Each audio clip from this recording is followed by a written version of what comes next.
A Christmas Carol by Charles Dickens. Preface. I have endeavored in this ghostly little book to raise the ghost of an idea which shall not put my readers out of humor with themselves, with each other, with the season, or with me. May it haunt their house pleasantly, and no one wish to lay it. Their faithful friend and servant C. D. December, 1843. Stave 1. Marley's ghost. Marley was dead, to begin with. There is no doubt whatever about that. The register of his burial was signed by the clergyman, the clerk, the undertaker, and the chief mourner. Scrooge signed it. And Scrooge's name was good upon change for anything he chose to put his hand to.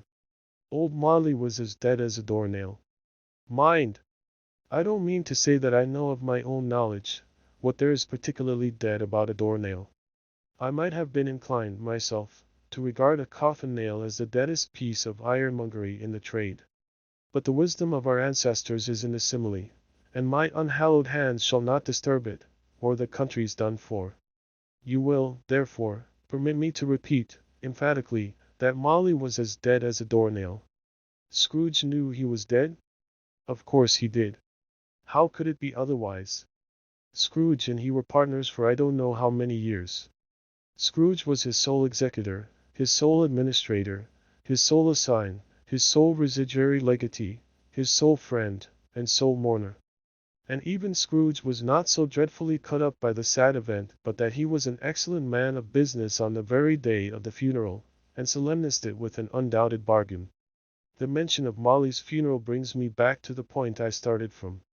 There is no doubt that Marley was dead. This must be distinctly understood, or nothing wonderful can come of the story I am going to relate. If we were not perfectly convinced that Hamlet's father died before the play began, there would be nothing more remarkable in his taking a stroll at night, in an easterly wind, upon his own ramparts, than there would be in any other middle-aged gentleman rashly turning out after dark in a breezy spot, say St. Paul's churchyard, for instance, literally to astonish his son's weak mind. Scrooge never painted out old Marley's name. There it stood, years afterwards, above the warehouse door, Scrooge and Marley. The firm was known as Scrooge and Marley. Sometimes people new to the business called Scrooge, and sometimes Marley, but he answered to both names. It was all the same to him. Oh! But he was a tight-fisted hand at the grindstone, Scrooge. A squeezing, wrenching, grasping, scraping, clutching, covetous old sinner. Hard and sharp as flint, from which no steel had ever struck out generous fire, secret, and self-contained, and solitary as an oyster. The cold within him froze his old features, nipped his pointed nose, shriveled his cheek, stiffened his gait, made his eyes red, his thin lips blue, and spoke out shrewdly in his grating voice. A frosty rime was on his head, and on his eyebrows, and his wiry chin. He carried his own low temperature always about with him. He iced his office in the dog days, and didn't thaw at 1 degree at Christmas. External heat and cold had little influence on Scrooge. No warmth could warm, no wintry weather chill him. No wind that blew was bitterer than he, no falling snow was more intent upon its purpose, no pelting rain less open to entreaty. Foul weather didn't know where to have him. The heaviest rain, and snow, and hail, and sleet could boast of the advantage over him in only one respect. They often came down handsomely, and Scrooge never did.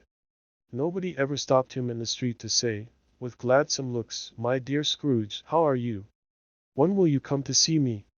No beggars implored him to bestow a trifle, no children asked him what it was o'clock, no man or woman ever once in all his life inquired the way to such and such a place, of Scrooge. Even the blind men's dogs appeared to know him, and when they saw him coming on, would tug their owners into doorways and up courts, and then would wag their tails as though they said, "No eye at all is better than an evil eye, dark master." But what did Scrooge care? It was the very thing he liked. To edge his way along the crowded paths of life, warning all human sympathy to keep its distance, was what the knowing ones call nuts to Scrooge. Once upon a time, of all the good days in the year, on Christmas Eve old Scrooge sat busy in his counting-house. It was cold, bleak, biting weather, foggy withal, and he could hear the people in the court outside go wheezing up and down, beating their hands upon their breasts, and stamping their feet upon the pavement stones to warm them. The city clocks had only just gone 3, but it was quite dark already. It had not been light all day, and candles were flaring in the windows of the neighboring offices, like ruddy smears upon the palpable brown air. The fog came pouring in at every chink and keyhole, and was so dense without, that, although the court was of the narrowest, the houses opposite were mere phantoms. To see the dingy cloud come drooping down, obscuring everything, one might have thought that nature lived hard by, and was brewing on a large scale. The door of Scrooge's counting-house was open, that he might keep his eye upon his clerk, who in a dismal little cell beyond, a sort of tank, was copying letters. Scrooge had a very small fire, but the clerk's fire was so very much smaller that it looked like one coal. But he couldn't replenish it, for Scrooge kept the coal box in his own room. And so surely as the clerk came in with the shovel, the master predicted that it would be necessary for them to part. Wherefore the clerk put on his white comforter, and tried to warm himself at the candle, in which effort, not being a man of strong imagination, he failed. "A Merry Christmas, Uncle!" "God save you!" cried a cheerful voice. It was the voice of Scrooge's nephew, who came upon him so quickly that this was the first intimation he had of his approach. "Ah," said Scrooge. "Humbug!" He had so heated himself with rapid walking in the fog and frost, this nephew of Scrooge's, that he was all in a glow. His face was ruddy and handsome, his eyes sparkled, and his breath smoked again. "Christmas a humbug, Uncle," said Scrooge's nephew. "You don't mean that, I am sure?" "I do," said Scrooge. "Merry Christmas! What right have you to be merry? What reason have you to be merry? You're poor enough." "Come, then," returned the nephew gaily. "What right have you to be dismal? What reason have you to be morose? You're rich enough." Scrooge, having no better answer ready on the spur of the moment, said "Bah" again, and followed it up with "Humbug." "Don't be cross, Uncle," said the nephew. "What else can I be," returned the uncle, "when I live in such a world of fools as this? Merry Christmas! Out upon Merry Christmas!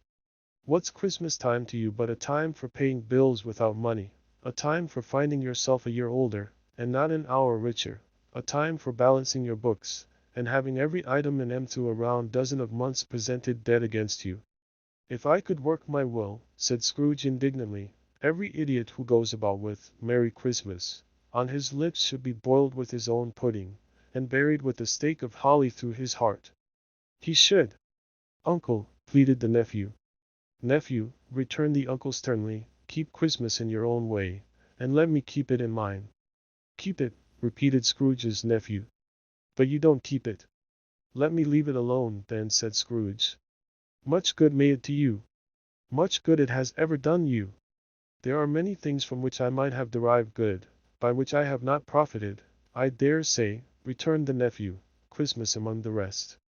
But I am sure I have always thought of Christmas time, when it has come round apart from the veneration due to its sacred name and origin, if anything belonging to it can be apart from that is a good time, a kind, forgiving, charitable, pleasant time, the only time I know of, in the long calendar of the year, when men and women seem by one consent to open their shut-up hearts freely, and to think of people below them as if they really were fellow passengers to the grave, and not another race of creatures bound on other journeys.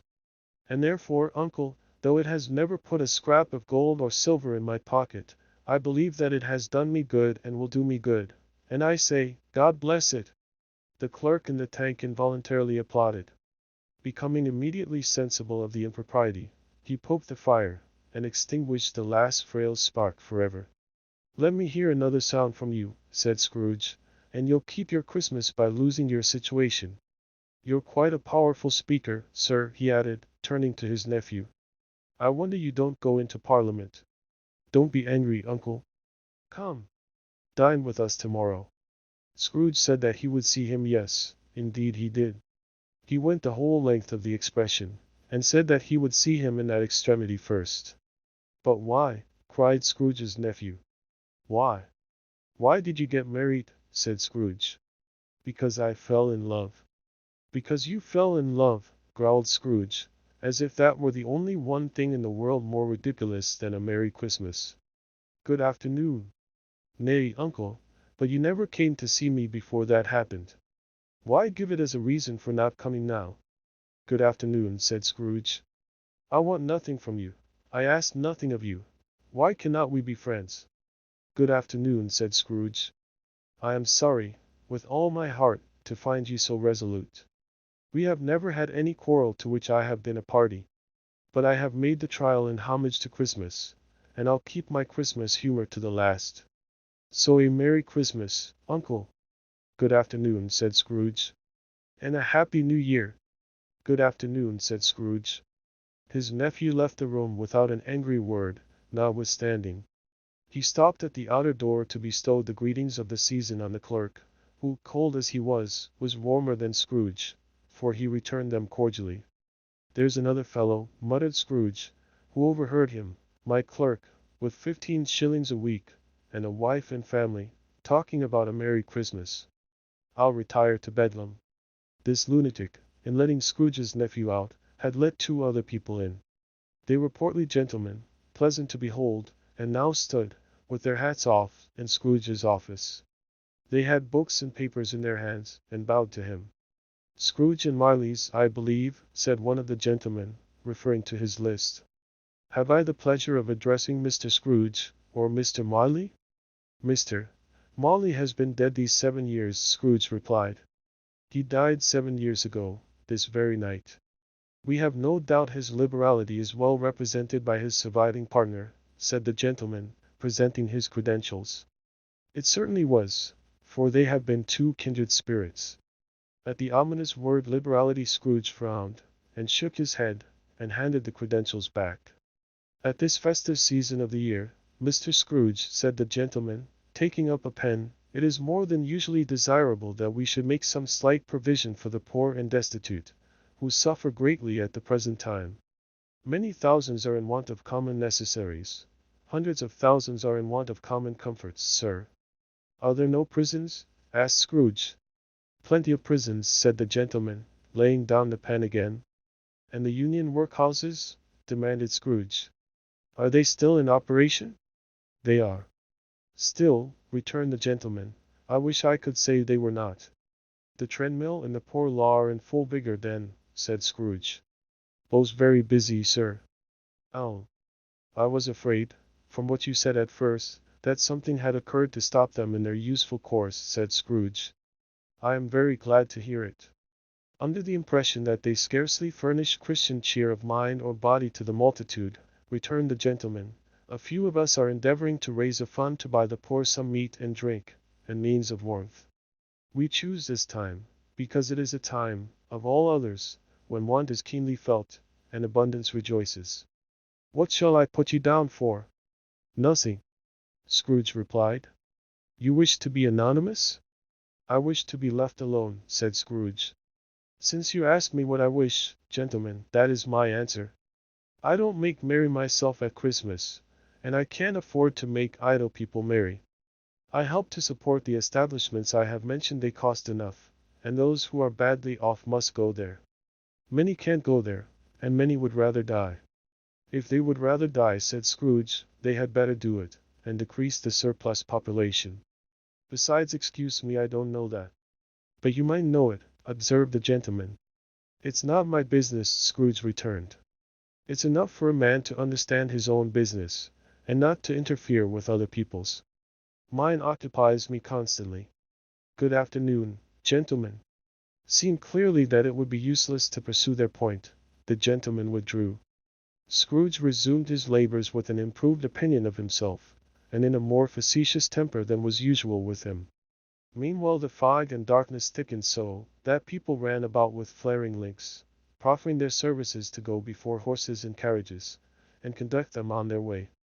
The ancient tower of a church, whose gruff old bell was always peeping slyly down at Scrooge out of a Gothic window in the wall, became invisible, and struck the hours and quarters in the clouds, with tremulous vibrations afterwards, as if its teeth were chattering in its frozen head up there. The cold became intense. In the main street, at the corner of the court, some laborers were repairing the gas pipes, and had lighted a great fire in a brazier, round which a party of ragged men and boys were gathered, warming their hands and winking their eyes before the blaze in rapture. The water plug being left in solitude, its overflowing suddenly congealed, and turned to misanthropic ice. The brightness of the shops, where holly sprigs and berries crackled in the lamp heat of the windows, made pale faces ruddy as they passed. Poulterers' and grocers' trades became a splendid joke, a glorious pageant, with which it was next to impossible to believe that such dull principles as bargain and sale had anything to do. The Lord Mayor, in the stronghold of the mighty mansion house, gave orders to his 50 cooks and butlers to keep Christmas as a Lord Mayor's household should, and even the little tailor, whom he had fined 5 shillings on the previous Monday for being drunk and bloodthirsty in the streets, stirred up tomorrow's pudding in his garret, while his lean wife and the baby sallied out to buy the beef. Foggier yet, and colder. Piercing, searching, biting cold. If the good St. Dunstan had but nipped the evil spirit's nose with a touch of such weather as that, instead of using his familiar weapons, then indeed he would have roared to lusty purpose. The owner of one scant young nose, gnawed and mumbled by the hungry cold as bones are gnawed by dogs, stooped down at Scrooge's keyhole to regale him with a Christmas carol. But, at the first sound of God bless you, merry gentlemen, may nothing you dismay. Scrooge seized the ruler with such energy of action that the singer fled in terror, leaving the keyhole to the fog, and even more congenial frost. At length the hour of shutting up the counting-house arrived. With an ill will Scrooge dismounted from his stool, and tacitly admitted the fact to the expectant clerk in the tank, who instantly snuffed his candle out, and put on his hat.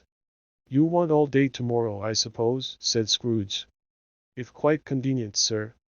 "It's not convenient," said Scrooge, "and it's not fair. If I was to stop half a crown for it, you'd think yourself ill-used, I'll be bound?" The clerk smiled faintly.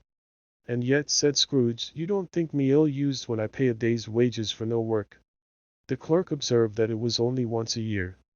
"A poor excuse for picking a man's pocket every 25th of December," said Scrooge, buttoning his greatcoat to the chin. "But I suppose you must have the whole day. Be here all the earlier next morning." The clerk promised that he would, and Scrooge walked out with a growl. The office was closed in a twinkling, and the clerk, with the long ends of his white comforter dangling below his waist, for he boasted no greatcoat, went down a slide on Cornhill, at the end of a lane of boys, 20 times, in honor of its being Christmas Eve, and then ran home to Camden Town as hard as he could pelt, to play at blind man's buff. Scrooge took his melancholy dinner in his usual melancholy tavern, and having read all the newspapers, and beguiled the rest of the evening with his banker's book, went home to bed. He lived in chambers which had once belonged to his deceased partner.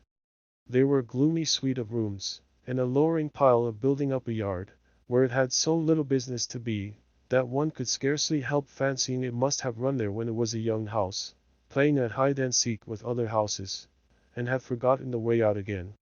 It was old enough now, and dreary enough, for nobody lived in it but Scrooge, the other rooms being all let out as offices. The yard was so dark that even Scrooge, who knew its every stone, was fain to grope with his hands. The fog and frost so hung about the black old gateway of the house, that it seemed as if the genius of the weather sat in mournful meditation on the threshold. Now, it is a fact that there was nothing at all particular about the knocker on the door, except that it was very large. It is also a fact that Scrooge had seen it, night and morning, during his whole residence in that place. Also that Scrooge had as little of what is called fancy about him as any man in the city of London, even including, which is a bold word, the corporation, aldermen, and livery. Let it also be borne in mind that Scrooge had not bestowed one thought on Marley since his last mention of his 7 years dead partner that afternoon. And then let any man explain to me, if he can, how it happened that Scrooge, having his key in the lock of the door, saw in the knocker, without its undergoing any intermediate process of change, not a knocker, but Marley's face. Marley's face. It was not an impenetrable shadow, as the other objects in the yard were, but had a dismal light about it, like a bad lobster in a dark cellar. It was not angry or ferocious, but looked at Scrooge as Marley used to look, with ghostly spectacles turned up on its ghostly forehead. The hair was curiously stirred, as if by breath or hot air, and though the eyes were wide open, they were perfectly motionless. That, and its livid color, made it horrible, but its horror seemed to be in spite of the face, and beyond its control, rather than a part of its own expression. As Scrooge looked fixedly at this phenomenon, it was a knocker again. To say that he was not startled, or that his blood was not conscious of a terrible sensation to which it had been a stranger from infancy, would be untrue. But he put his hand upon the key he had relinquished, turned it sturdily, walked in, and lighted his candle. He did pause, with a moment's irresolution, before he shut the door, and he did look cautiously behind it first, as if he half expected to be terrified with the sight of Marley's pigtails sticking out into the hall. But there was nothing on the back of the door, except the screws and nuts that held the knocker on, so he said, "Pooh, pooh," and closed it with a bang. The sound resounded through the house like thunder. Every room above, and every cask in the wine merchant's cellars below, appeared to have a separate peal of echoes of its own. Scrooge was not a man to be frightened by echoes. He fastened the door, and walked across the hall, and up the stairs, slowly, too, trimming his candle as he went. You may talk vaguely about driving a coach and six up a good old flight of stairs, or through a bad young Act of Parliament, but I mean to say you might have got a hearse up that staircase, and taken it broadwise, with the splinter bar towards the wall, and the door towards the balustrades, and done it easy. There was plenty of width for that, and room to spare, which is perhaps the reason why Scrooge thought he saw a locomotive hearse going on before him in the gloom. Half a dozen gas lamps out of the street wouldn't have lighted the entry too well, so you may suppose that it was pretty dark where Scrooge's did. Up Scrooge went, not caring a button for that. Darkness is cheap, and Scrooge liked it. But before he shut his heavy door, he walked through his rooms to see that all was right. He had just enough recollection of the face to desire to do that. Sitting room, bedroom, lumber room, all as they should be. Nobody under the table, nobody under the sofa, a small fire in the grate, spoon and basin ready, and the little saucepan of gruel. Scrooge had a cold in his head, upon the hob. Nobody under the bed, nobody in the closet, nobody in his dressing gown, which was hanging up in a suspicious attitude against the wall. Lumber room as usual. Old fire guard, old shoes, 2 fish baskets, washing stand on 3 legs, and a poker. Quite satisfied, he closed his door, and locked himself in, double-locked himself in, which was not his custom. Thus secured against surprise, he took off his cravat, put on his dressing gown and slippers, and his nightcap, and sat down before the fire to take his gruel. It was a very low fire indeed, nothing on such a bitter night. He was obliged to sit close to it, and brood over it, before he could extract the least sensation of warmth from such a handful of fuel. The fireplace was an old one, built by some Dutch merchant long ago, and paved all round with quaint Dutch tiles, designed to illustrate the scriptures. There were Cains and Abels, Pharaoh's daughters, queens of Sheba, angelic messengers descending through the air on clouds like featherbeds, Abrahams, Belshazzars, apostles putting off to sea in butterboats, hundreds of figures to attract his thoughts. And yet that face of Marley, 7 years dead, came like the ancient prophet's rod, and swallowed up the whole. If each smooth tile had been a blank at first, with power to shape some picture on its surface from the disjointed fragments of his thoughts, there would have been a copy of old Marley's head on every one. "Humbug," said Scrooge, and walked across the room. After several turns he sat down again. As he threw his head back in the chair, his glance happened to rest upon a bell, a disused bell, that hung in the room, and communicated, for some purpose now forgotten, with the chamber in the highest story of the building. It was with great astonishment, and with a strange, inexplicable dread, that, as he looked, he saw this bell begin to swing. It swung so softly in the outset that it scarcely made a sound, but soon it rang out loudly, and so did every bell in the house. This might have lasted half a minute, or a minute, but it seemed an hour. The bells ceased, as they had begun, together. They were succeeded by a clanking noise deep down below, as if some person were dragging a heavy chain over the casks in the wine merchant's cellar. Scrooge then remembered to have heard that ghosts in haunted houses were described as dragging chains. The cellar door flew open with a booming sound, and then he heard the noise much louder on the floors below, then coming up the stairs, then coming straight towards his door. "It's humbug still," said Scrooge. "I won't believe it." His color changed, though, when, without a pause, it came on to the heavy door and passed into the room before his eyes. Upon its coming in, the dying flame leaped up, as though it cried, "I know him. Marley's ghost," and fell again. The same face, the very same. Marley in his pigtail, usual waistcoat, tights, and boots, the tassels on the latter bristling, like his pigtail, and his coat skirts, and the hair upon his head. The chain he drew was clasped about his middle. It was long, and wound about him like a tail, and it was made. For Scrooge observed it closely, of cash boxes, keys, padlocks, ledgers, deeds, and heavy purses wrought in steel. His body was transparent, so that Scrooge, observing him, and looking through his waistcoat, could see the 2 buttons on his coat behind. Scrooge had often heard it said that Marley had no bowels, but he had never believed it until now. No, nor did he believe it even now. Though he looked the phantom through and through, and saw it standing before him, though he felt the chilling influence of its death-cold eyes, and marked the very texture of the folded kerchief bound about its head and chin, which wrapper he had not observed before, he was still incredulous, and fought against his senses. "How now?" said Scrooge, caustic and cold as ever. "What do you want with me?" "Much." Marley's voice, no doubt about it. "To lie you. Ask me who I was." "Who are you, then?" said Scrooge, raising his voice. "You're particular, for a shade." He was going to say to a shade, but substituted this, as more appropriate. "In life I was your partner, Jacob Marley." Can you sit down?" asked Scrooge, looking doubtfully at him. "I can." "Do it, then."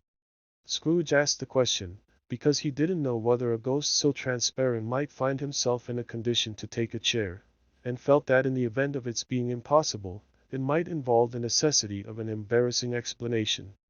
But the ghost sat down on the opposite side of the fireplace, as if he were quite used to it. "You don't believe in me," observed the ghost. "I don't," said Scrooge. "What evidence would you have of my reality beyond that of your own senses?" "I don't know," said Scrooge.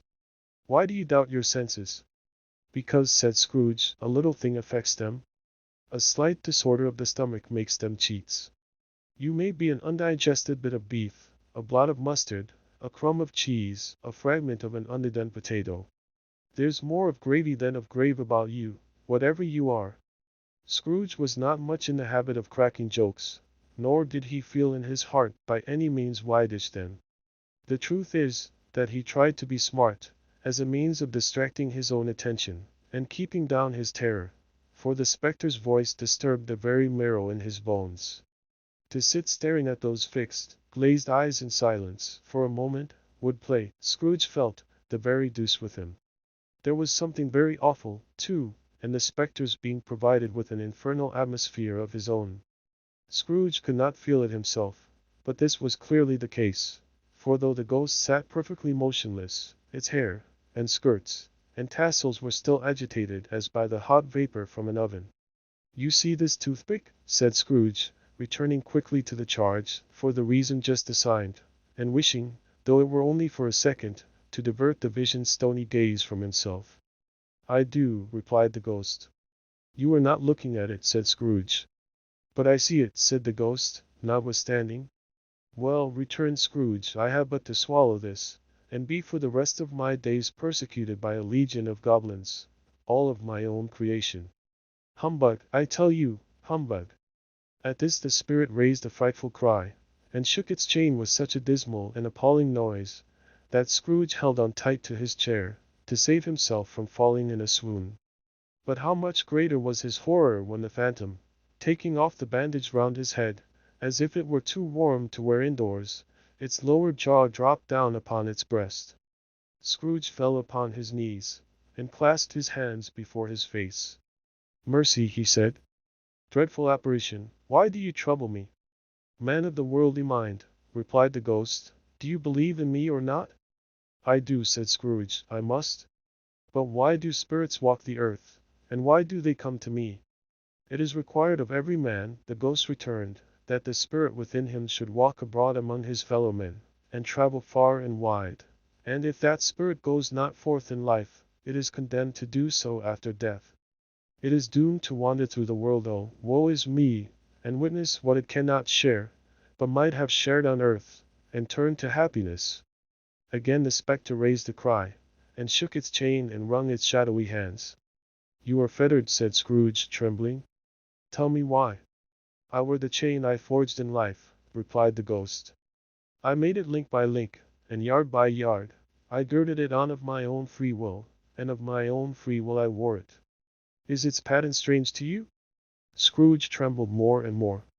Or would you know, pursued the ghost, the weight and length of the strong coil you bear yourself? It was full as heavy and as long as this 7 Christmas Eves ago. You have labored on it since. It is a ponderous chain. Scrooge glanced about him on the floor, in the expectation of finding himself surrounded by some 50 or 60 fathoms of iron cable, but he could see nothing. Jacob, he said imploringly. Old Jacob Marley, tell me more. Speak comfort to me, Jacob. I have none to give, the ghost replied. It comes from other regions, Ebenezer Scrooge, and is conveyed by other ministers, to other kinds of men. Nor can I tell you what I would. A very little more is all permitted to me. I cannot rest, I cannot stay, I cannot linger anywhere. My spirit never walked beyond our counting-house, mark me. In life my spirit never roved beyond the narrow limits of our money-changing hole, and weary journeys lie before me. It was a habit with Scrooge, whenever he became thoughtful, to put his hands in his breeches pockets. Pondering on what the ghost had said, he did so now, but without lifting up his eyes, or getting off his knees. You must have been very slow about it, Jacob, Scrooge observed in a businesslike manner, though with humility and deference. Slow, the ghost repeated. 7 years dead, mused Scrooge. And traveling all the time? The whole time, said the ghost. No rest, no peace. Incessant torture of remorse. You travel fast, said Scrooge. On the wings of the wind, replied the ghost. You might have got over a great quantity of ground in 7 years, said Scrooge. The ghost, on hearing this, set up another cry, and clanked its chains so hideously in the dead silence of the night, that the ward would have been justified in indicting it for a nuisance. Ein. Captive, bound, and double iron, cried the phantom, not to know that ages of incessant labor, by immortal creatures, for this earth must pass into eternity before the good of which it is susceptible is all developed. Not to know that any Christian spirit working kindly in its little sphere, whatever it may be, will find its mortal life too short for its vast means of usefulness. Not to know that no space of regret can make amends for one life's opportunities misused. Yet such was I.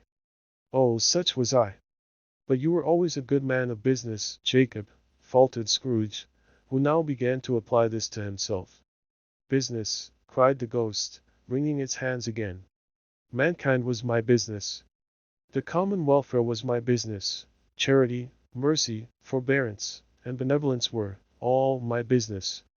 The dealings of my trade were but a drop of water in the comprehensive ocean of my business.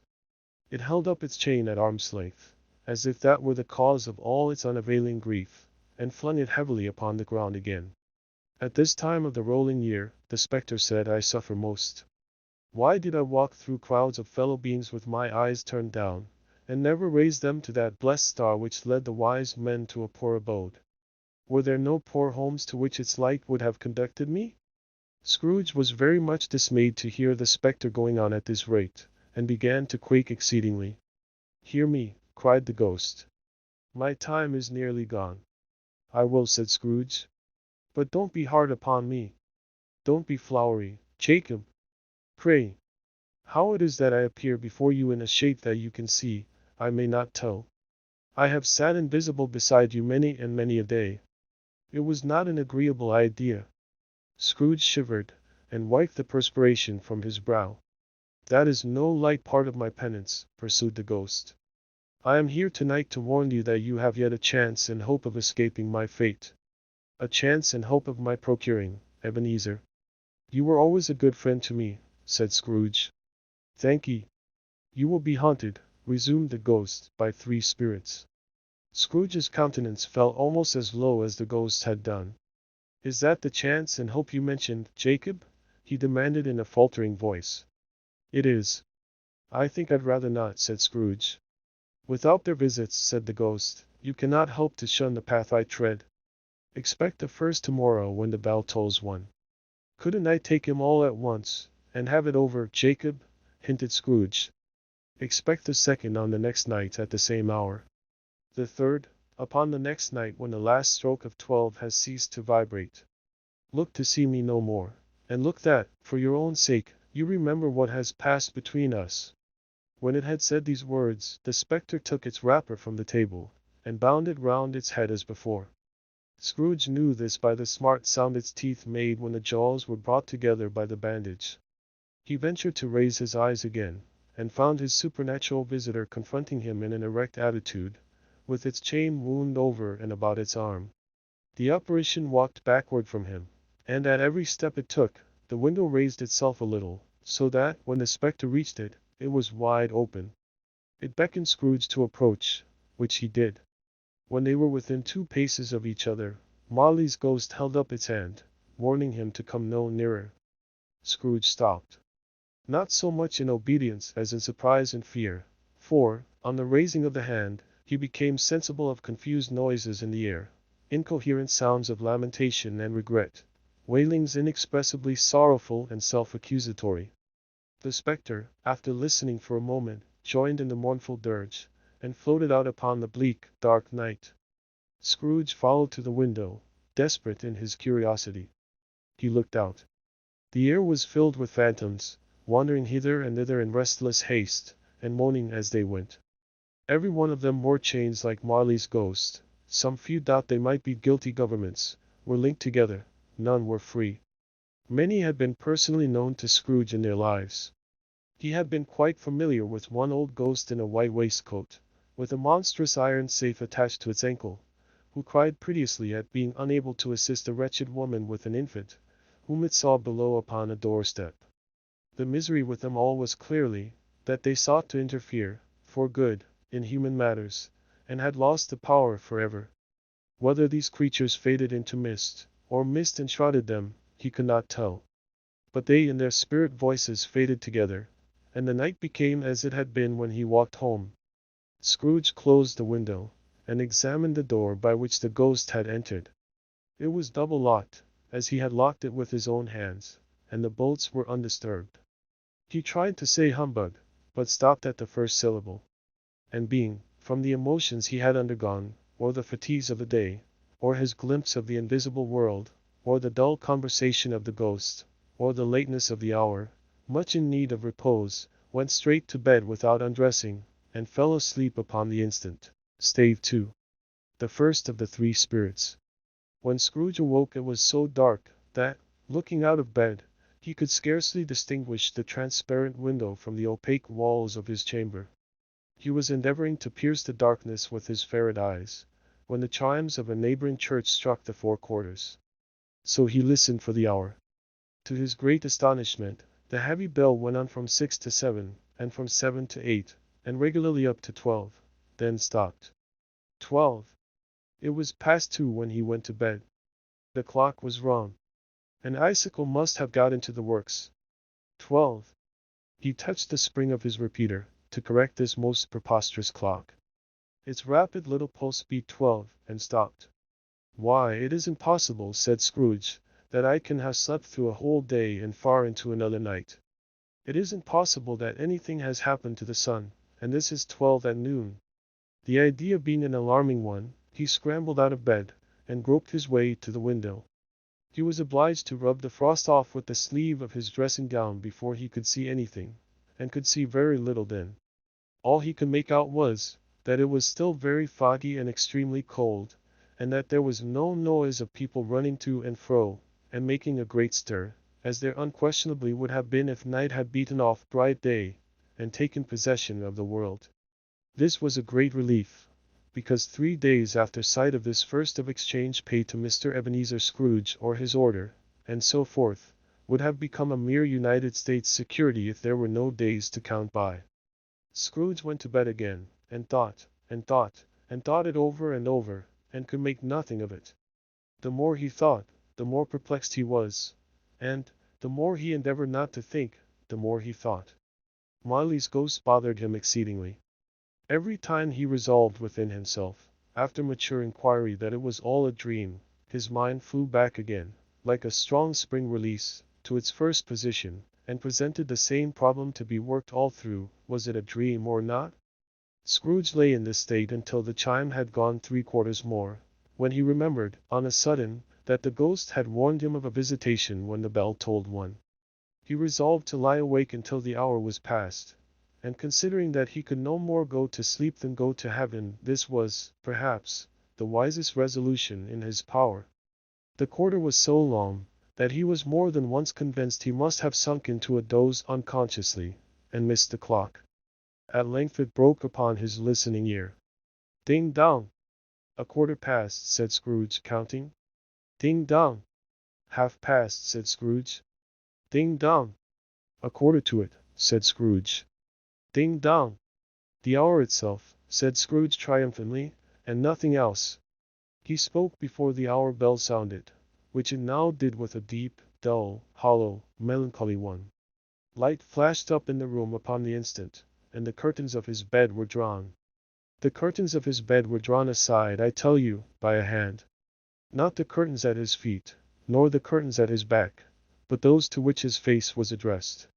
The curtains of his bed were drawn aside, and Scrooge, starting up into a half-recumbent attitude, found himself face to face with the unearthly visitor who drew them, as close to it as I am now to you, and I am standing in the spirit at your elbow. It was a strange figure, like a child, yet not so like a child as like an old man, viewed through some supernatural medium, which gave him the appearance of having receded from the view, and being diminished to a child's proportions. Its hair, which hung about its neck and down its back, was white, as if with age, and yet the face had not a wrinkle in it, and the tenderest bloom was on the skin. The arms were very long and muscular, the hands the same, as if its hold were of uncommon strength. Its legs and feet, most delicately formed, were, like those upper members, bare. It wore a tunic of the purest white, and round its waist was bound a lustrous belt, the sheen of which was beautiful.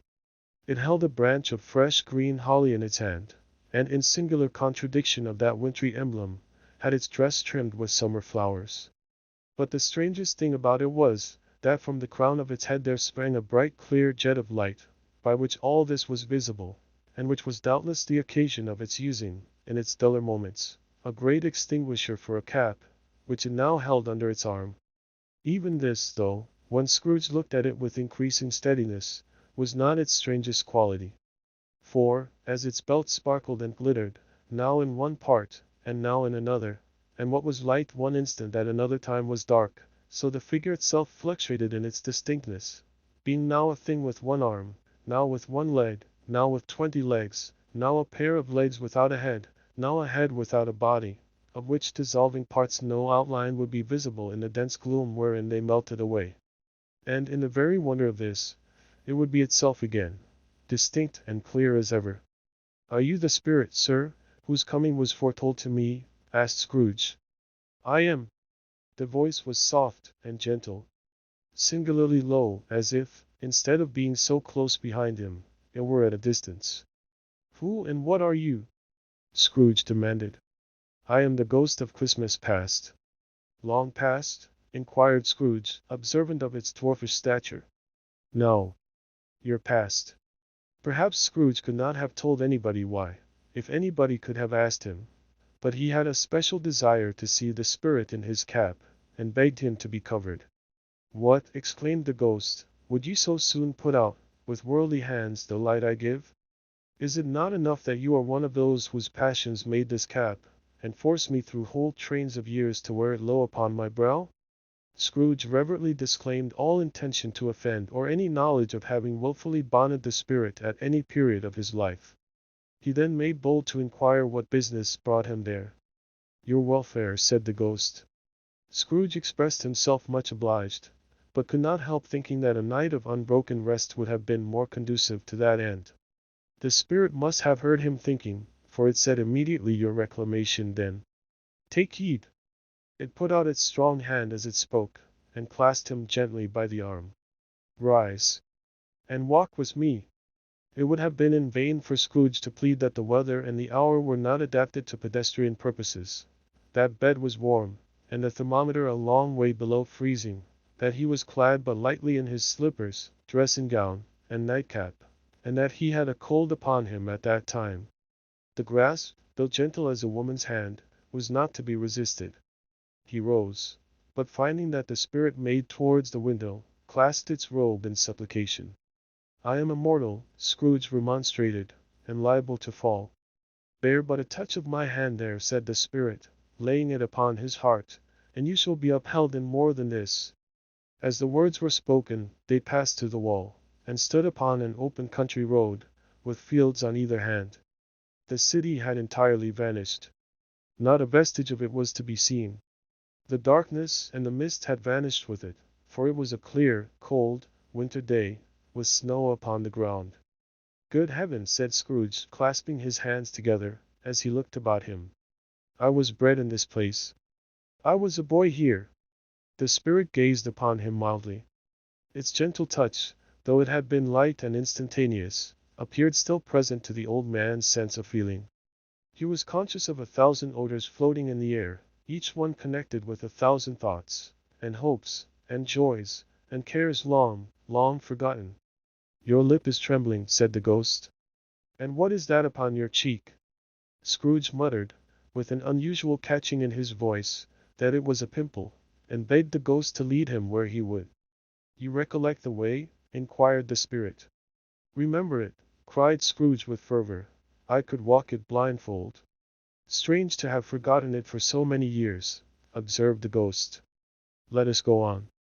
They walked along the road, Scrooge recognizing every gate, and post, and tree, until a little market town appeared in the distance, with its bridge, its church, and winding river. Some shaggy ponies now were seen trotting towards them with boys upon their backs, who called to other boys in country gigs and carts, driven by farmers. All these boys were in great spirits, and shouted to each other, until the broad fields were so full of merry music, that the crisp air laughed to hear it. "These are but shadows of the things that have been," said the ghost. "They have no consciousness of us." The jocund travelers came on, and as they came, Scrooge knew and named them every one. Why was he rejoiced beyond all bounds to see them? Why did his cold eye glisten, and his heart leap up as they went past? Why was he filled with gladness when he heard them give each other Merry Christmas, as they parted at crossroads and byways for their several homes? What was Merry Christmas to Scrooge? Out upon Merry Christmas! What good had it ever done to him? "The school is not quite deserted," said the ghost. "A solitary child, neglected by his friends, is left there still." Scrooge said he knew it. And he sobbed. They left the high road by a well-remembered lane and soon approached a mansion of dull red brick, with a little weathercock-surmounted cupola on the roof, and a bell hanging in it. It was a large house, but one of broken fortunes, for the spacious offices were little used, their walls were damp and mossy, their windows broken, and their gates decayed. Fowls clucked and strutted in the stables, and the coach-houses and sheds were overrun with grass.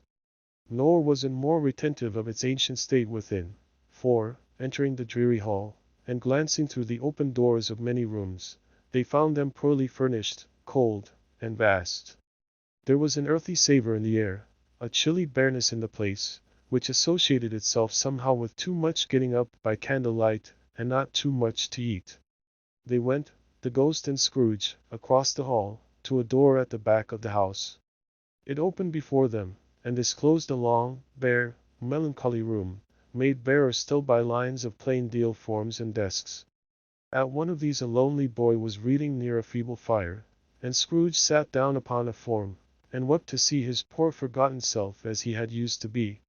Not a latent echo in the house, not a squeak and scuffle from the mice behind the paneling, not a drip from the half-thawed waterspout in the dull yard behind, not a sigh among the leafless boughs of one despondent poplar, not the idle swinging of an empty storehouse door, no, not a clicking in the fire, but fell upon the heart of Scrooge with softening influence, and gave a freer passage to his tears.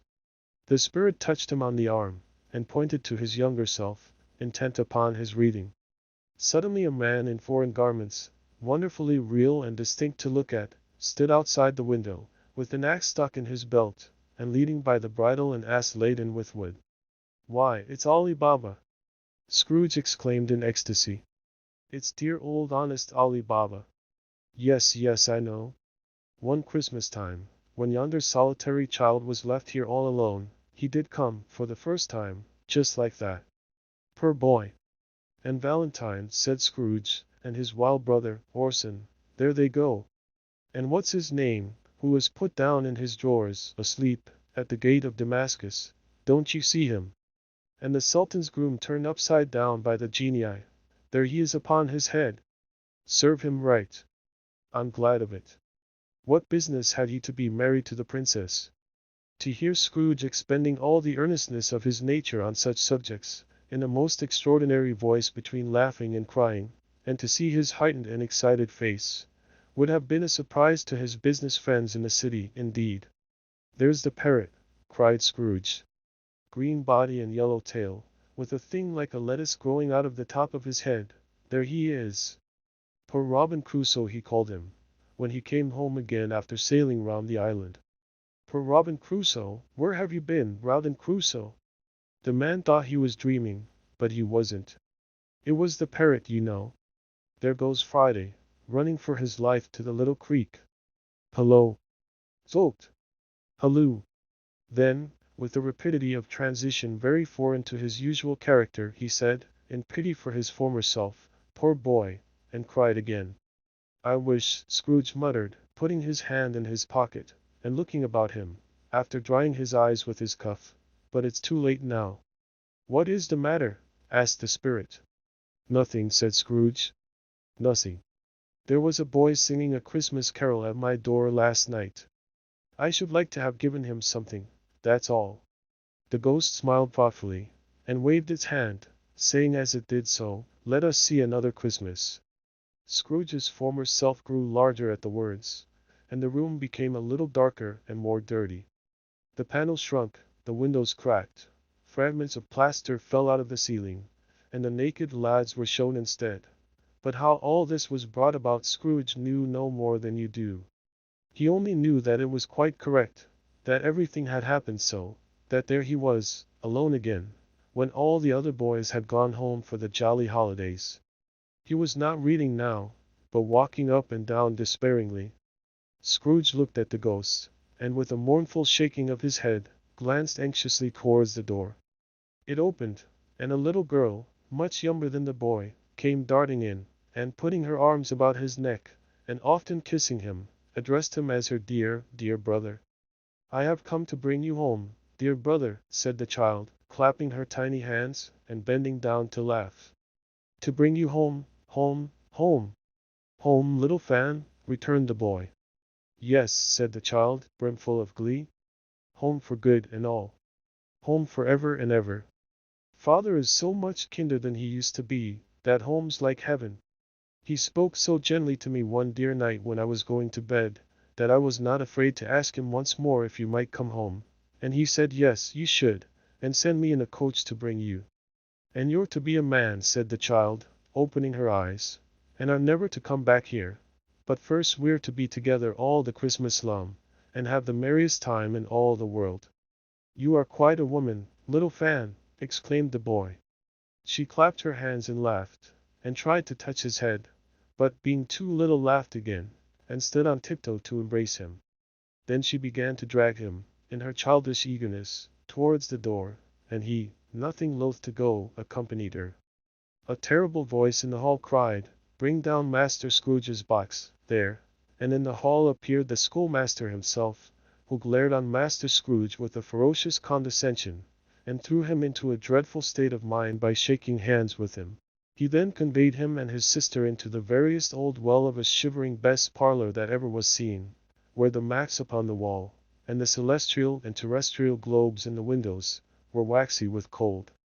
Here he produced a decanter of curiously light wine, and a block of curiously heavy cake, and administered installments of those dainties to the young people, at the same time sending out a meager servant to offer a glass of something to the postboy, who answered that he thanked the gentleman, but if it was the same tap as he had tasted before, he had rather not. Master Scrooge's trunk being by this time tied on to the top of the chaise, the children bade the schoolmaster good-bye right willingly, and getting into it, drove gaily down the garden sweep, the quick wheels dashing the hoar-frost and snow from off the dark leaves of the evergreens like spray. Always a delicate creature, whom a breath might have withered, said the ghost. But she had a large heart. So she had, cried Scrooge. You're right. I will not gainsay it, spirit. God forbid. She died a woman, said the ghost, and had, as I think, children. One child, Scrooge returned. True, said the ghost. Your nephew. Scrooge seemed uneasy in his mind, and answered briefly, yes. Although they had but that moment left the school behind them, they were now in the busy thoroughfares of a city, where shadowy passengers passed and repassed, where shadowy carts and coaches battled for the way, and all the strife and tumult of a real city were. It was made plain enough, by the dressing of the shops, that here, too, it was Christmas time again, but it was evening, and the streets were lighted up. The ghost stopped at a certain warehouse door, and asked Scrooge if he knew it. Know it, said Scrooge. Was I apprenticed here? They went in. At sight of an old gentleman in a Welsh wig, sitting behind such a high desk, that if he had been 2 inches taller, he must have knocked his head against the ceiling, Scrooge cried in great excitement, why, it's old Fezziwig. Bless his heart, it's Fezziwig alive again. Old Fezziwig laid down his pen, and looked up at the clock, which pointed to the hour of 7. He rubbed his hands, adjusted his capacious waistcoat, laughed all over himself, from his shoes to his organ of benevolence, and called out, in a comfortable, oily, rich, fat, jovial voice, yo-ho, there. Ebenezer. Dick. Scrooge's former self, now grown a young man, came briskly in, accompanied by his fellow prentice. Dick Wilkins, to be sure, said Scrooge to the ghost. Bless me, yes. There he is. He was very much attached to me, was Dick. Poor Dick. Dear, dear. Yo-ho, my boys, said Fezziwig. No more work tonight. Christmas Eve, Dick? Christmas, Ebenezer. Let's have the shutters up, cried old Fezziwig, with a sharp clap of his hands, before a man can say Jack Robinson. You wouldn't believe how those 2 fellows went at it. They charged into the street with the shutters 1, 2, 3 had 'em up in their places 4, 5, 6 barred 'em and pinned 'em 7, 8, 9 and came back before you could have got to 12, panting like racehorses. Hilly-ho, cried old Fezziwig, skipping down from the high desk with wonderful agility. Clear away, my lads, and let's have lots of room here. Hilly-ho, Dick. Chirrup, Ebenezer. Clear away. There was nothing they wouldn't have cleared away, or couldn't have cleared away, with old Fezziwig looking on. It was done in a minute. Every movable was packed off, as if it were dismissed from public life forevermore. The floor was swept and watered, the lamps were trimmed, fuel was heaped upon the fire, and the warehouse was as snug, and warm, and dry, and bright a ballroom as you would desire to see upon a winter's night. In came a fiddler with a music book, and went up to the lofty desk, and made an orchestra of it, and tuned like 50 stomach aches. In came Mrs. Fezziwig, one vast substantial smile. In came the 3 Miss Fezziwigs, beaming and lovable. In came the 6 young followers whose hearts they broke. In came all the young men and women employed in the business. In came the housemaid, with her cousin the baker. In came the cook with her brother's particular friend the milkman. In came the boy from over the way, who was suspected of not having board enough from his master, trying to hide himself behind the girl from next door but one, who was proved to have had her ears pulled by her mistress. Stave 3. The second of the 3 spirits. Awaking in the middle of a prodigiously tough snore, and sitting up in bed to get his thoughts together, Scrooge had no occasion to be told that the bell was again upon the stroke of 1. He felt that he was restored to consciousness in the right nick of time, for the especial purpose of holding a conference with the second messenger dispatched to him through Jacob Marley's intervention. But finding that he turned uncomfortably cold when he began to wonder which of his curtains this new spectre would draw back, he put them every one aside with his own hands, and lying down again, established a sharp lookout all round the bed. For he wished to challenge the spirit on the moment of its appearance, and did not wish to be taken by surprise and made nervous. Gentlemen of the free and easy sort, who plume themselves on being acquainted with a move or two, and being usually equal to the time of day, express the wide range of their capacity for adventure by observing that they are good for anything from pitch and toss to manslaughter, between which opposite extremes, no doubt, there lies a tolerably wide and comprehensive range of subjects. Without venturing for Scrooge quite as heartily as this, I don't mind calling on you to believe that he was ready for a good broad field of strange appearances, and that nothing between a baby and a rhinoceros would have astonished him very much. Now, being prepared for almost anything, he was not by any means prepared for nothing, and consequently, when the bell struck one, and no shape appeared, he was taken with a violent fit of trembling. 5 minutes, 10 minutes, a quarter of an hour went by, yet nothing came. All this time he lay upon his bed, the very core and center of a blaze of ruddy light, which streamed upon it when the clock proclaimed the hour, and which, being only light, was more alarming than a dozen ghosts, as he was powerless to make out what it meant, or would be at, and was sometimes apprehensive that he might be at that very moment an interesting case of spontaneous combustion, without having the consolation of knowing it. At last, however, he began to think as you or I would have thought at first, for it is always the person not in the predicament who knows what ought to have been done in it, and would unquestionably have done it too at last. I say, he began to think that the source and secret of this ghostly light might be in the adjoining room, from whence, on further tracing it, it seemed to shine. This idea taking full possession of his mind, he got up softly, and shuffled in his slippers to the door. The moment Scrooge's hand was on the lock a strange voice called him by his name, and bade him enter. He obeyed. It was his own room. There was no doubt about that. But it had undergone a surprising transformation. The walls and ceiling were so hung with living green, that it looked a perfect grove, from every part of which bright gleaming berries glistened. The crisp leaves of holly, mistletoe, and ivy reflected back the light, as if so many little mirrors had been scattered there, and such a mighty blaze went roaring up the chimney as that dull petrification of a hearth had never known in Scrooge's time, or Marley's, or for many and many a winter season gone. Heaped up on the floor, to form a kind of throne, were turkeys, geese, game, poultry, brawn, great joints of meat, sucking pigs, long wreaths of sausages, mince pies, plum puddings, barrels of oysters, red-hot chestnuts, cherry-cheeked apples, juicy oranges, luscious pears, immense 12th cakes, and seething bowls of punch, that made the chamber dim with their delicious steam. In easy state upon this couch there sat a jolly giant, glorious to see, who bore a glowing torch, in shape not unlike Plenty's horn, and held it up, high up, to shed its light on Scrooge as he came peeping round the door. "Come in," exclaimed the ghost. "Come in, and know me better, man." Scrooge entered timidly, and hung his head before this spirit. He was not the dogged Scrooge he had been, and though the spirit's eyes were clear and kind, he did not like to meet them. "I am the ghost of Christmas present," said the spirit. "Look upon me." Scrooge reverently did so. It was clothed in one simple deep green robe, or mantle, bordered with white fur. This garment hung so loosely on the figure that its capacious breast was bare, as if disdaining to be warded or concealed by any artifice. Its feet, observable beneath the ample folds of the garment, were also bare, and on its head it wore no other covering than a holly wreath, set here and there with shining icicles. Its dark brown curls were long and free as its genial face, its sparkling eye, its open hand, its cheery voice, its unconstrained demeanor, and its joyful air. Girded round its middle was an antique scabbard, but no sword was in it, and the ancient sheath was eaten up with rust. "You have never seen the like of me before," exclaimed the spirit. "Never," Scrooge made answer to it.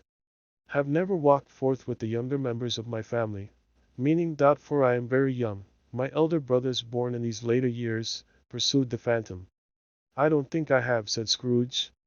"I am afraid I have not." "Have you had many brothers, spirit?" "More than 1800, said the ghost. "A tremendous family to provide for," muttered Scrooge. The ghost of Christmas present rose. "Spirit," said Scrooge submissively, "conduct me where you will. I went forth last night on compulsion, and I learned a lesson which is working now. Tonight, if you have aught to teach me, let me profit by it. Touch my robe. Scrooge did as he was told, and held it fast. Holly, mistletoe, red berries, ivy, turkeys, geese, game, poultry, brown meat, pigs, sausages, oysters, pies, puddings, fruit, and punch, all vanished instantly. So did the room, the fire, the ruddy glow, the hour of night, and they stood in the city streets on Christmas morning, where for the weather was severe, the people made a rough, but brisk and not unpleasant kind of music, in scraping the snow from the pavement in front of their dwellings, and from the tops of their houses, whence it was mad delight to the boys to see it come plumping down into the road below, and splitting into artificial little snowstorms. The house fronts looked black enough, and the windows blacker, contrasting with the smooth white sheet of snow upon the roofs, and with the dirtier snow upon the ground, which last deposit had been plowed up in deep furrows by the heavy wheels of carts and wagons, furrows that crossed and recrossed each other hundreds of times where the great streets branched off, and made intricate channels, hard to trace in the thick yellow mud and icy water. The sky was gloomy, and the shortest streets were choked up with a dingy mist, half thawed, half frozen, whose heavier particles descended in a shower of sooty atoms, as if all the chimneys in Great Britain had, by one consent, caught fire, and were blazing away to their dear hearts' content. There was nothing very cheerful in the climate or the town, and yet was there an air of cheerfulness abroad that the clearest summer air and brightest summer sun might have endeavored to diffuse in vain. For the people who were shoveling away on the housetops were jovial and full of glee, calling out to one another from the parapets, and now and then exchanging a facetious snowball better-natured miss so far than many a wordy jest, laughing heartily if it went right, and not less heartily if it went wrong. The poulterers' shops were still half open, and the fruiters were radiant in their glory. There were great, round, pot-bellied baskets of chestnuts, shaped like the waistcoats of jolly old gentlemen, lolling at the doors, and tumbling out into the street in their apoplectic opulence. There were ruddy, brown-faced, broad-girthed Spanish onions, shining in the fatness of their growth like Spanish friars, and winking from their shelves in wanton slyness at the girls as they went by, and glanced demurely at the hung-up mistletoe. There were pears and apples clustered high in blooming pyramids. There were bunches of grapes, made, in the shopkeeper's benevolence, to dangle from conspicuous hooks that people's mouths might water brothers as they passed. There were piles of filberts, mossy and brown, recalling, in their fragrance, ancient walks among the woods, and pleasant shufflings ankle-deep through withered leaves. There were Norfolk biffins, squab and swarthy, setting off the yellow of the oranges and lemons, and in the great compactness of their juicy persons, urgently entreating and beseeching to be carried home in paper bags and eaten after dinner. The very gold and silver fish, set forth among these choice fruits in a bowl, though members of a dull and stagnant-blooded race, appeared to know that there was something going on, and to a fish, went gasping round and round their little world in slow and passionless excitement. The grocers. Oh, the grocers! Nearly closed, with perhaps 2 shutters down, or 1, but through those gaps such glimpses. It was not alone that the scales descending on the counter made a merry sound, or that the twine and roller parted company so briskly, or that the canisters were rattled up and down like juggling tricks, or even that the blended scents of tea and coffee were so grateful to the nose, or even that the raisins were so plentiful and rare, the almonds so extremely white, the sticks of cinnamon so long and straight, the other spices so delicious, the candied fruits so caked and spotted with molten sugar as to make the coldest lookers-on feel faint, and subsequently bilious. Nor was it that the figs were moist and pulpy, or that the French plums blushed in modest tartness from their highly decorated boxes, or that everything was good to eat and in its Christmas dress. But the customers were all so hurried and so eager in the hopeful promise of the day, that they tumbled up against each other at the door, crashing their wicker baskets wildly, and left their purchases upon the counter, and came running back to fetch them, and committed hundreds of the like mistakes, in the best humor possible, while the grocer and his people were so frank and fresh, that the polished hearts with which they fastened their aprons behind might have been their own, worn outside for general inspection, and for Christmas daws to peck at if they chose. But soon the steeples called good people all to church and chapel, and away they came, flocking through the streets in their best clothes and with their gayest faces. And at the same time there emerged, from scores of by-streets, lanes, and nameless turnings, innumerable people, carrying their dinners to the bakers' shops. The sight of these poor revelers appeared to interest the spirit very much, for he stood with Scrooge beside him in a baker's doorway, and taking off the covers as their bearers passed, sprinkled incense on their dinners from his torch. And it was a very uncommon kind of torch, for once or twice, when there were angry words between some dinner carriers who had jostled each other, he shed a few drops of water on them from it, and their good humor was restored directly. For they said, it was a shame to quarrel upon Christmas Day. And so it was. God love it, so it was. In time the bells ceased, and the bakers were shut up, and yet there was a genial shadowing forth of all these dinners, and the progress of their cooking, and the thawed blotch of wet above each baker's oven, where the pavement smoked as if its stones were cooking too. Is there a peculiar flavor in what you sprinkle from your torch? Asked Scrooge. There is. My. Would it apply to any kind of dinner on this day? Asked Scrooge. To any kindly given. To a poor one most. Why to a poor one most? Asked Scrooge. Because it needs it most.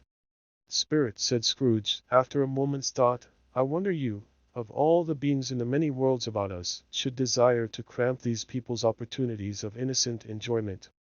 I, cried the spirit. You would deprive them of their means of dining every seventh day, often the only day on which they can be said to dine at all, said Scrooge. Wouldn't you? I, cried the spirit.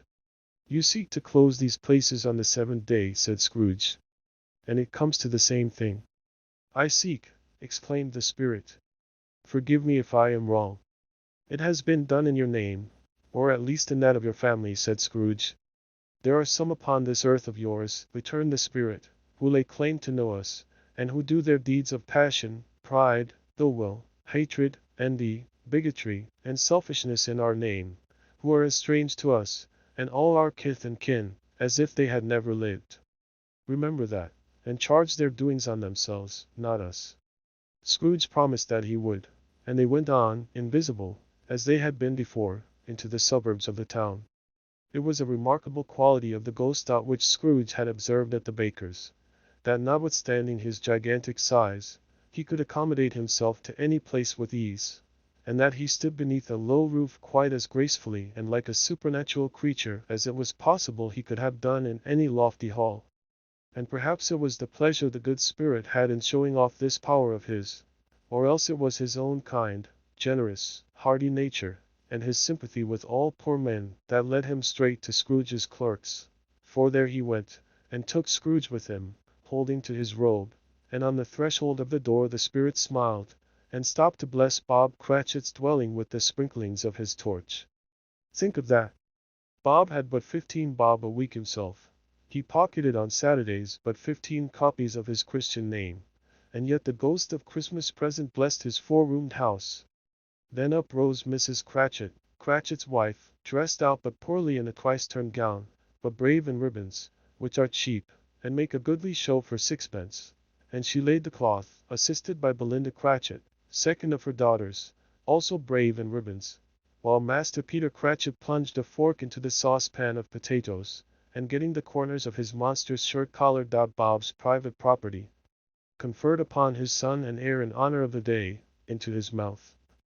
Rejoiced to find himself so gallantly attired, and yearned to show his linen in the fashionable parks. And now 2 smaller Cratchits, boy and girl, came tearing in, screaming that outside the baker's they had smelt the goose, and known it for their own, and basking in luxurious thoughts of sage and onion, these young Cratchits danced about the table, and exalted Master Peter Cratchit to the skies, while he died not proud, although his collars nearly choked him, blew the fire, until the slow potatoes, bubbling up, knocked loudly at the saucepan lid to be let out and peeled. What has ever got your precious father then? Said Mrs. Cratchit. And your brother Tiny Tim? And Martha warn't as late last Christmas Day by half an hour. Here's Martha, mother, said a girl, appearing as she spoke. Here's Martha, mother, cried the 2 young Cratchits. Hurrah! There's such a goose, Martha. Why, bless your heart alive, my dear, how late you are, said Mrs. Cratchit, kissing her a dozen times, and taking off her shawl and bonnet for her with officious zeal. "We'd a deal of work to finish up last night," replied the girl, "and had to clear away this morning, mother." "Well, never mind so long as you are come," said Mrs. Cratchit. "Sit ye down before the fire, my dear, and have a warm, Lord bless ye." "No, no! There's father coming," cried the two young Cratchits, who were everywhere at once. "Hide, Martha, hide!" So Martha hid herself, and in came little Bob, the father, with at least 3 feet of comforter, exclusive of the fringe, hanging down before him, and his threadbare clothes darned up and brushed to look seasonable, and Tiny Tim upon his shoulder. Alas for Tiny Tim, he bore a little crutch, and had his limbs supported by an iron frame. "Why, where's our Martha?" cried Bob Cratchit, looking round.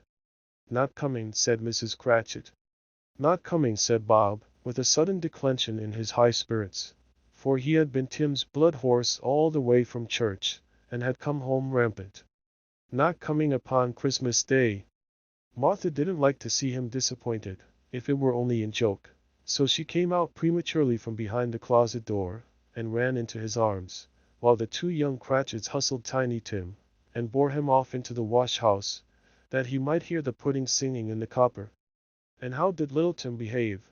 asked Mrs. Cratchit when she had rallied Bob on his credulity, and Bob had hugged his daughter to his heart's content. "As good as gold," said Bob, "and better. Somehow, he gets thoughtful, sitting by himself so much, and thinks the strangest things you ever heard. He told me, coming home, that he hoped the people saw him in the church, because he was a cripple, and it might be pleasant to them to remember upon Christmas Day who made lame beggars walk and blind men see." Bob's voice was tremulous when he told them this, and trembled more when he said that Tiny Tim was growing strong and hearty. His active little crutch was heard upon the floor, and back came Tiny Tim before another word was spoken, escorted by his brother and sister to his stool beside the fire, and while Bob, turning up his cuffs as if, poor fellow, they were capable of being made more shabby, compounded some hot mixture in a jug with gin and lemons, and stirred it round and round, and put it on the hob to simmer. Master Peter and the two ubiquitous young Cratchits went to fetch the goose, with which they soon returned in high procession. Such a bustle ensued that you might have thought a goose the rarest of all birds, a feathered phenomenon, to which a black swan was a matter of course, and, in truth, it was something very like it in that house. Mrs. Cratchit made the gravy ready beforehand in a little saucepan, hissing hot. Master Peter mashed the potatoes with incredible vigor. Miss Belinda sweetened up the apple sauce. Martha dusted the hot plates. Bob took Tiny Tim beside him in a tiny corner at the table. The two young Cratchits set chairs for everybody, not forgetting themselves, and mounting guard upon their posts, crammed spoons into their mouths, lest they should shriek for goose before their turn came to be helped. At last the dishes were set on, and grace was said. It was succeeded by a breathless pause, as Mrs. Cratchit, looking slowly all along the carving knife, prepared to plunge it in the breast. But when she did, and when the long-expected gush of stuffing issued forth, one murmur of delight arose all round the board, and even Tiny Tim, excited by the two young Cratchits, beat on the table with the handle of his knife and feebly cried hurrah. There never was such a goose. Bob said he didn't believe there ever was such a goose cooked. Its tenderness and flavor, size and cheapness, were the themes of universal admiration. Eked out by apple sauce and mashed potatoes, it was a sufficient dinner for the whole family. Indeed, as Mrs. Cratchit said with great delight, surveying one small atom of a bone upon the dish, they hadn't ate it all at last. Yet every one had had enough, and the youngest Cratchits, in particular, were steeped in sage and onion to the eyebrows. But now, the plates being changed by Miss Belinda, Mrs. Cratchit left the room alone, too nervous to bear witnesses to take the pudding up, and bring it in. Suppose it should not be done enough? Suppose it should break in turning out? Suppose somebody should have got over the wall of the backyard and stolen it, while they were merry with the goose, a supposition at which the two young Cratchits became livid. All sorts of horrors were supposed. Below, a great deal of steam. The pudding was out of the copper. A smell like a washing day. That was the cloth. A smell like an eating house and a pastry cook's next door to each other, with the laundress's next door to that. That was the pudding. In half a minute Mrs. Cratchit entered flushed, but smiling proudly with the pudding, like a speckled cannonball, so hard and firm, blazing in half a quartern of ignited brandy, and bedight with Christmas holly stuck into the top. "Oh, a wonderful pudding!" Bob Cratchit said, and calmly too, that he regarded it as the greatest success achieved by Mrs. Cratchit since their marriage. Mrs. Cratchit said that, now the weight was off her mind, she would confess she had her doubts about the quantity of flour. Everybody had something to say about it, but nobody said or thought it was at all a small pudding for a large family. It would have been flat heresy to do so. Any Cratchit would have blushed to hint at such a thing. At last the dinner was all done, the cloth was cleared, the hearth swept, and the fire made up. The compound in the jug being tasted and considered perfect, apples and oranges were put upon the table, and a shovel full of chestnuts on the fire. Then all the Cratchit family drew round the hearth in what Bob Cratchit called a circle, meaning half a one, and at Bob Cratchit's elbow stood the family display of glass. 2 tumblers and a custard cup without a handle. These held the hot stuff from the jug, however, as well as golden goblets would have done, and Bob served it out with beaming looks, while the chestnuts on the fire sputtered and cracked noisily. Then Bob proposed, "A Merry Christmas to us all, my dears." "God bless us," which all the family re-echoed. "God bless us everyone," said Tiny Tim, the last of all. He sat very close to his father's side, upon his little stool. Bob held his withered little hand to his, as if he loved the child, and wished to keep him by his side, and dreaded that he might be taken from him. "Spirit," said Scrooge, with an interest he had never felt before, "tell me if Tiny Tim will live."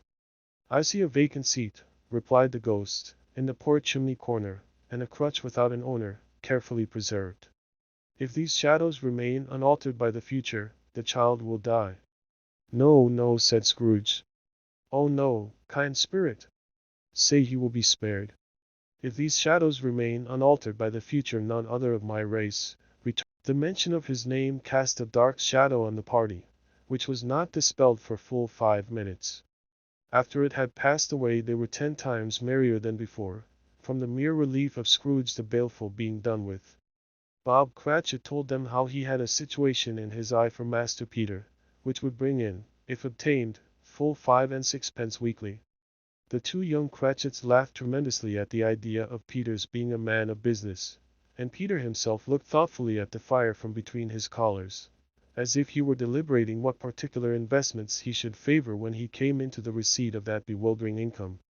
Martha, who was a poor apprentice at a milliner's, then told them what kind of work she had to do, and how many hours she worked at a stretch, and how she meant to lie abed tomorrow morning for a good long rest, tomorrow being a holiday she passed at home. Also how she had seen a countess and a lord some days before, and how the lord was much about as tall as Peter, at which Peter pulled up his collar so high that you couldn't have seen his head if you had been there.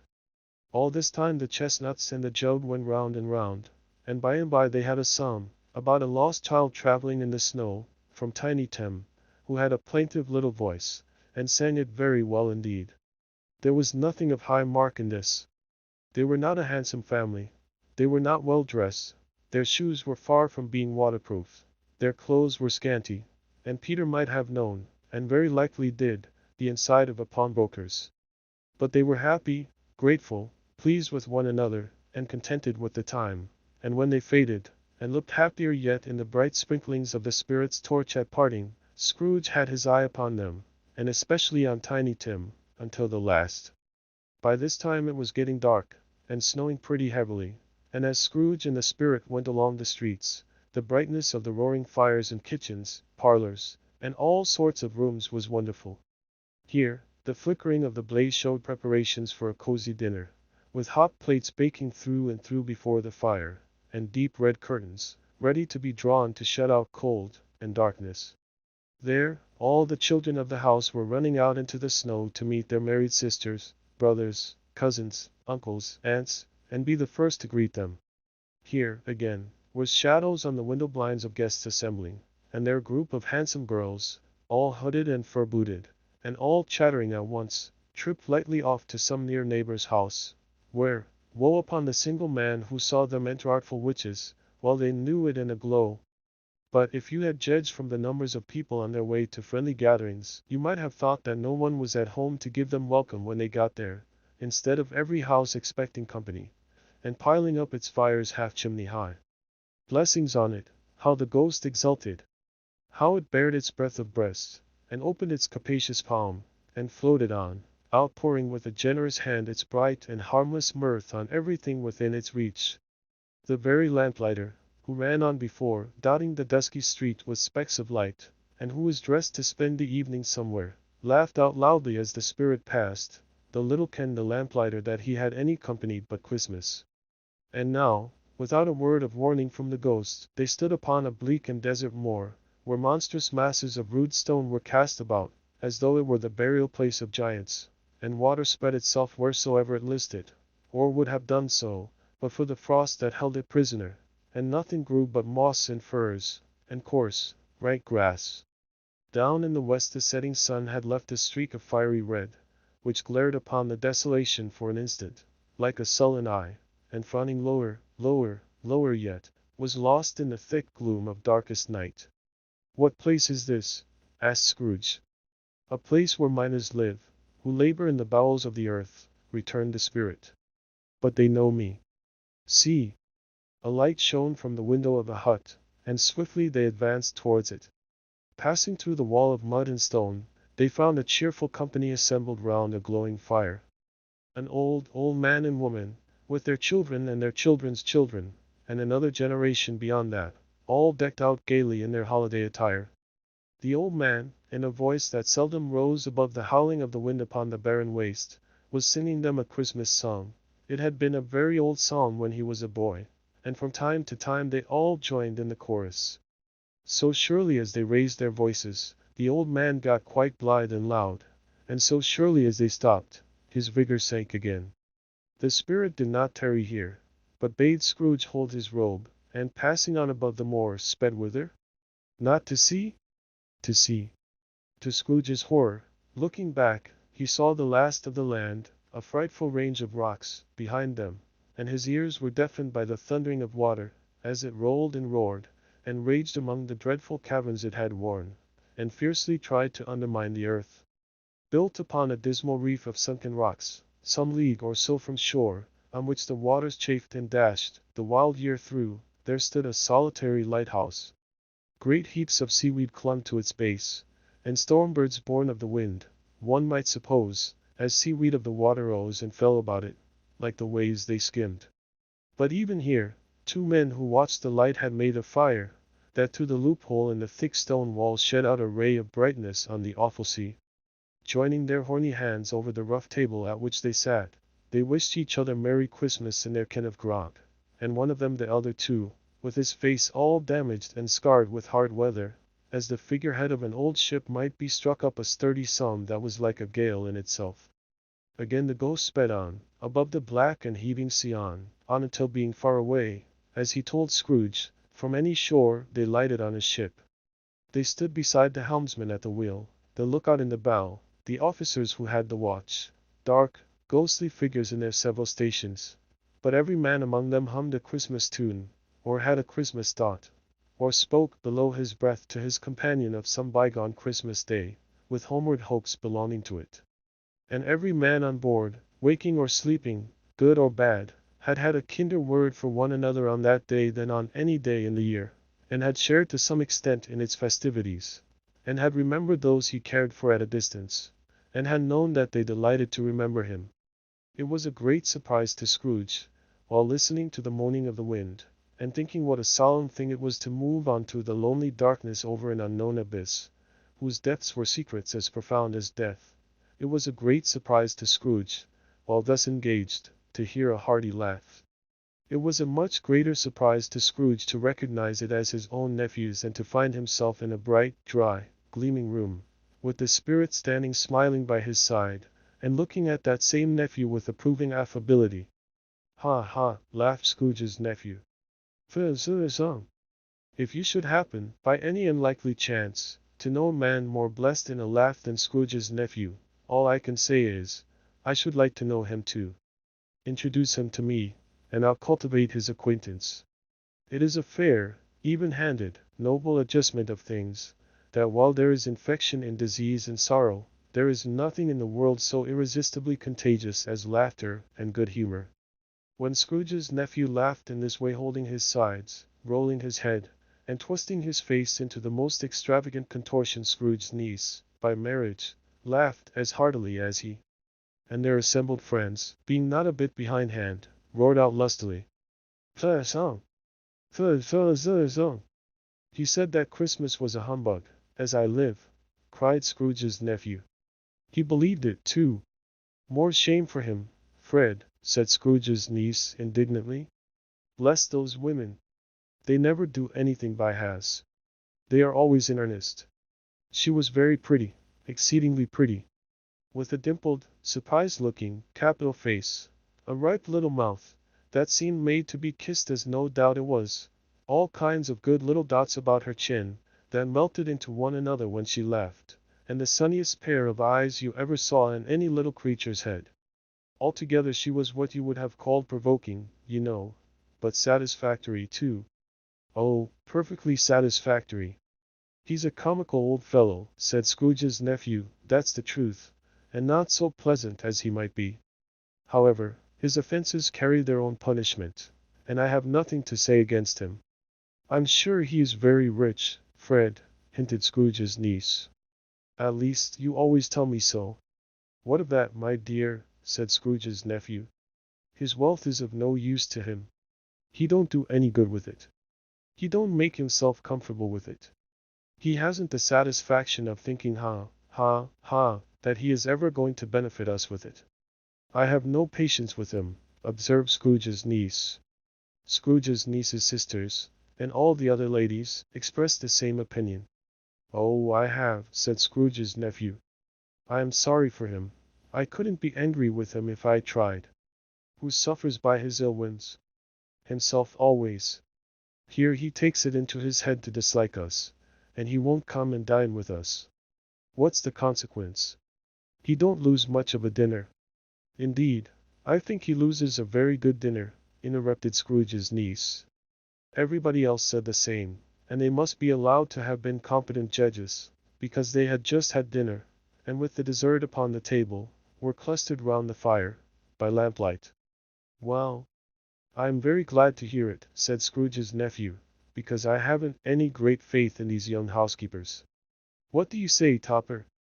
Topper had clearly got his eye upon one of Scrooge's niece's sisters, for he answered that a bachelor was a wretched outcast, who had no right to express an opinion on the subject.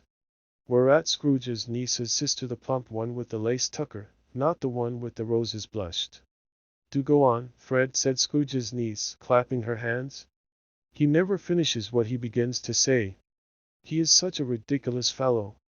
Scrooge's nephew revelled in another laugh, and as it was impossible to keep the infection off, though the plump sister tried hard to do it with aromatic vinegar, his example was unanimously followed. I was only going to say, said Scrooge's nephew, that the consequence of his taking a dislike to us, and not making merry with us, is, as I think, that he loses some pleasant moments, which could do him no harm. I am sure he loses pleasanter companions than he can find in his own thoughts, either in his mouldy old office or his dusty chambers. I mean to give him the same chance every year, whether he likes it or not, for I pity him.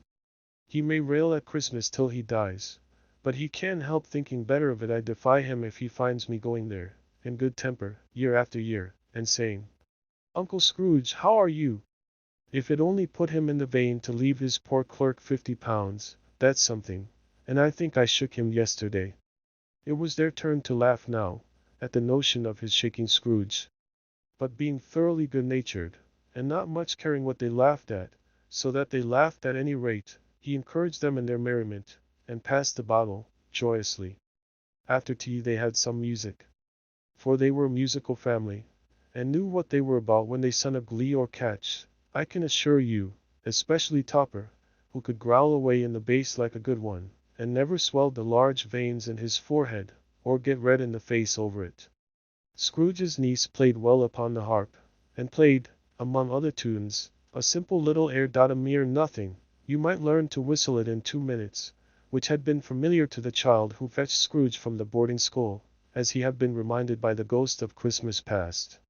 When this strain of music sounded, all the things that ghost had shown him came upon his mind.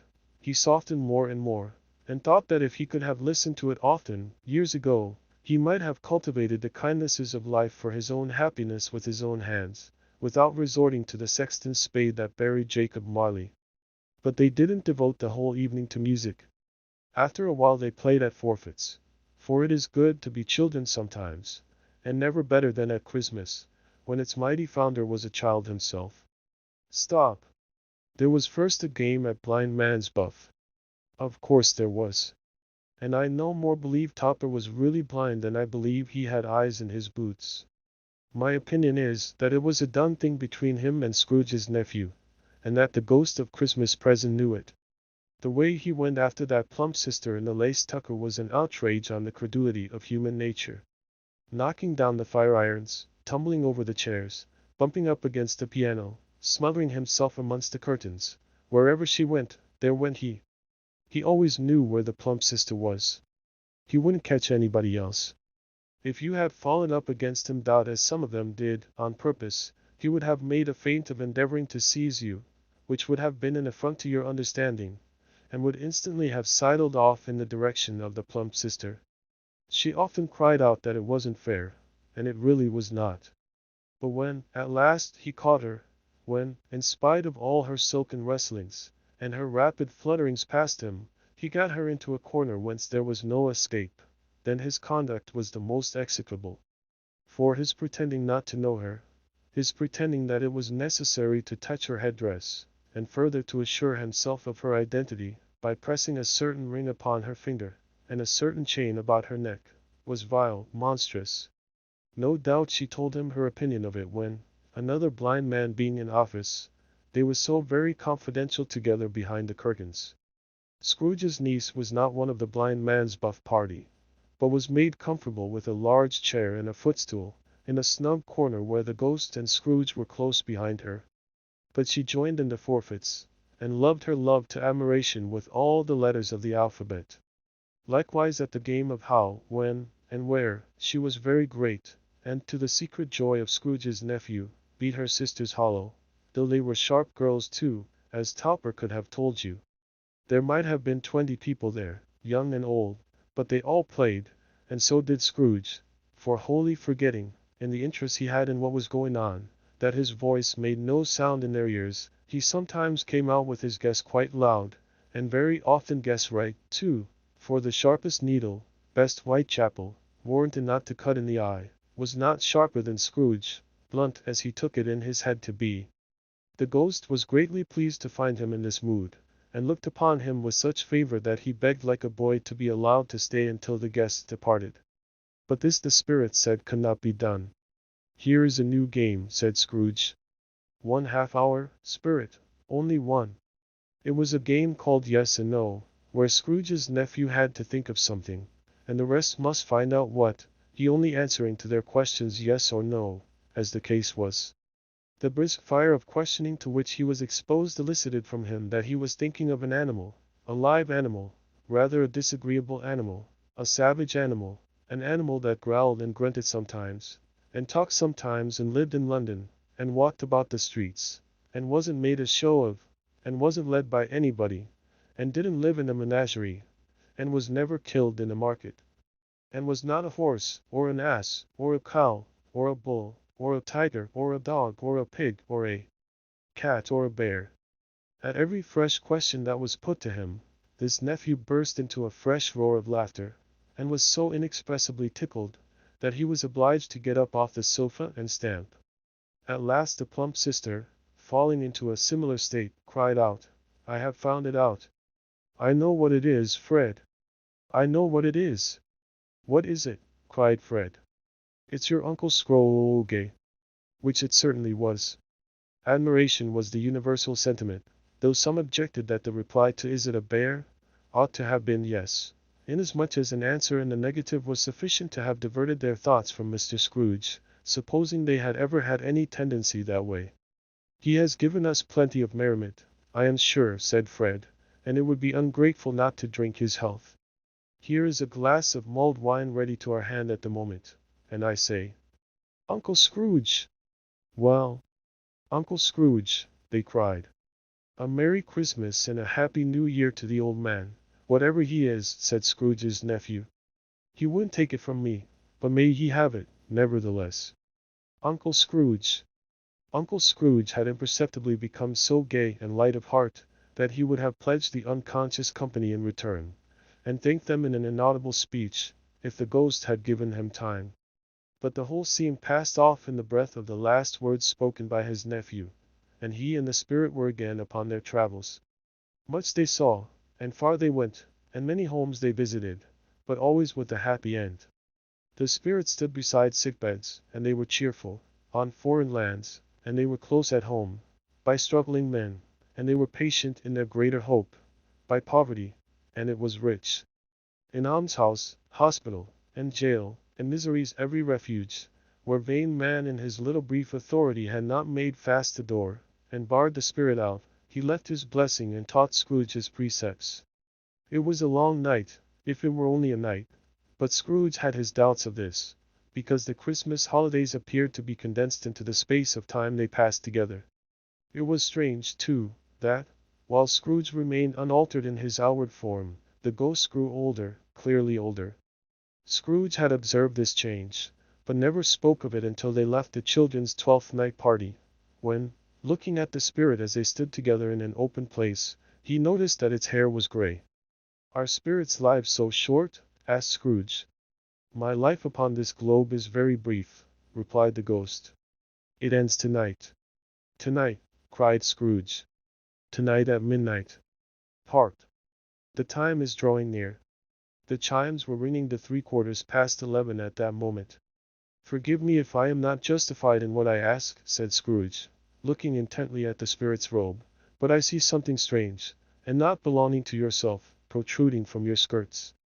Is it a foot or a claw? It might be a claw, for the flesh there is upon it, was the spirit's sorrowful reply. Look here. From the foldings of its robe it brought 2 children, wretched, abject, frightful, hideous, miserable. They knelt down at its feet, and clung upon the outside of its garment. Oh man! Look here!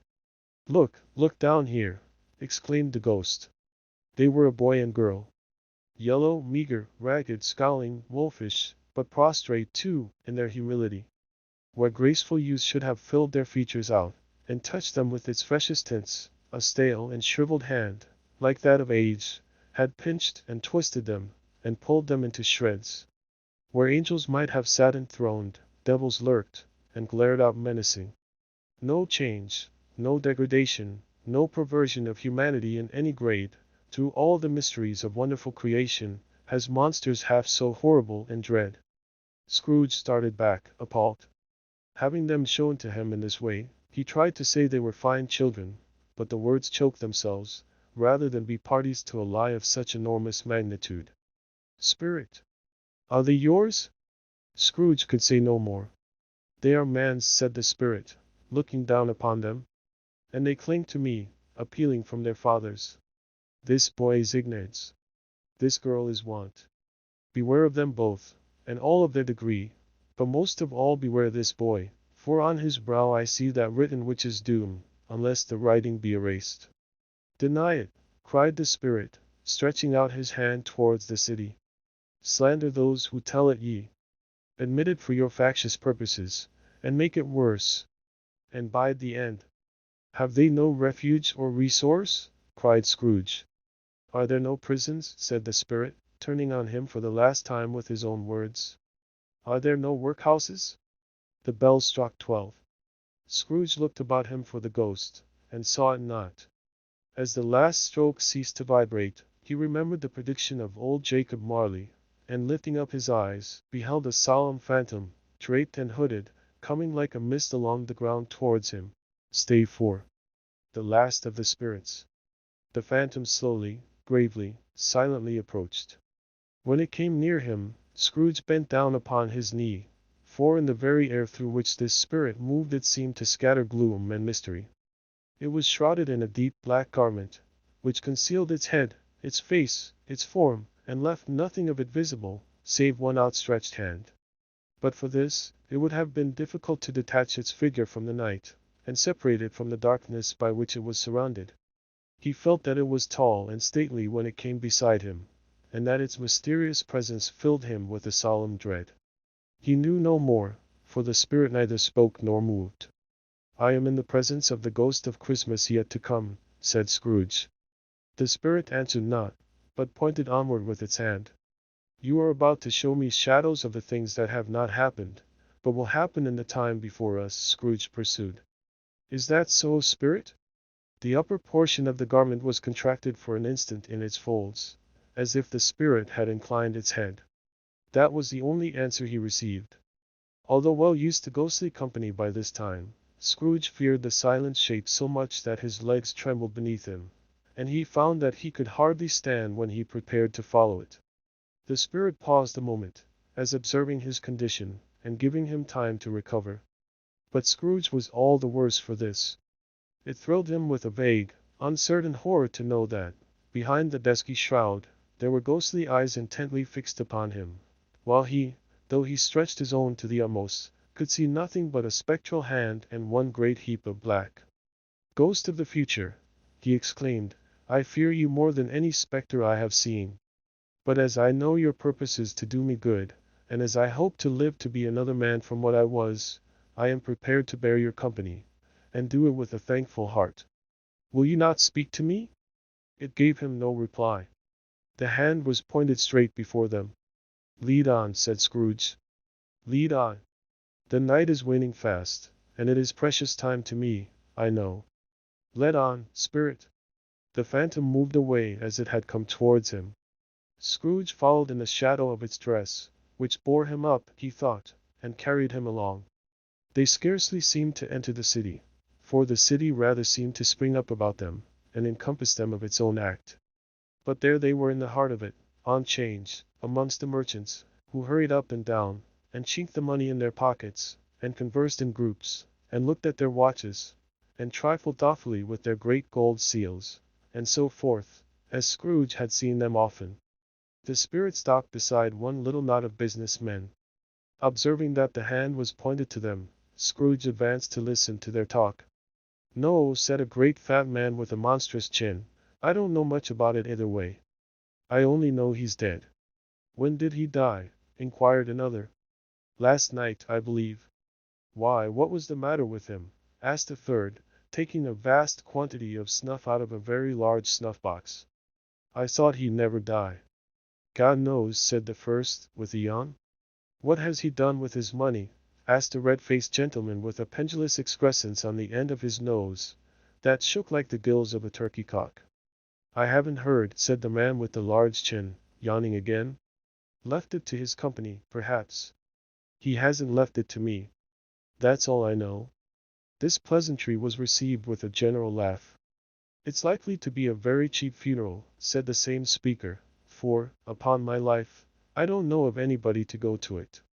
Suppose we make up a party, and volunteer?" "I don't mind going if a lunch is provided," observed the gentleman with the excrescence on his nose. "But I must be fed if I make one." Another laugh. "Well, I am the most disinterested among you, after all," said the first speaker, "for I never wear black gloves, and I never eat lunch.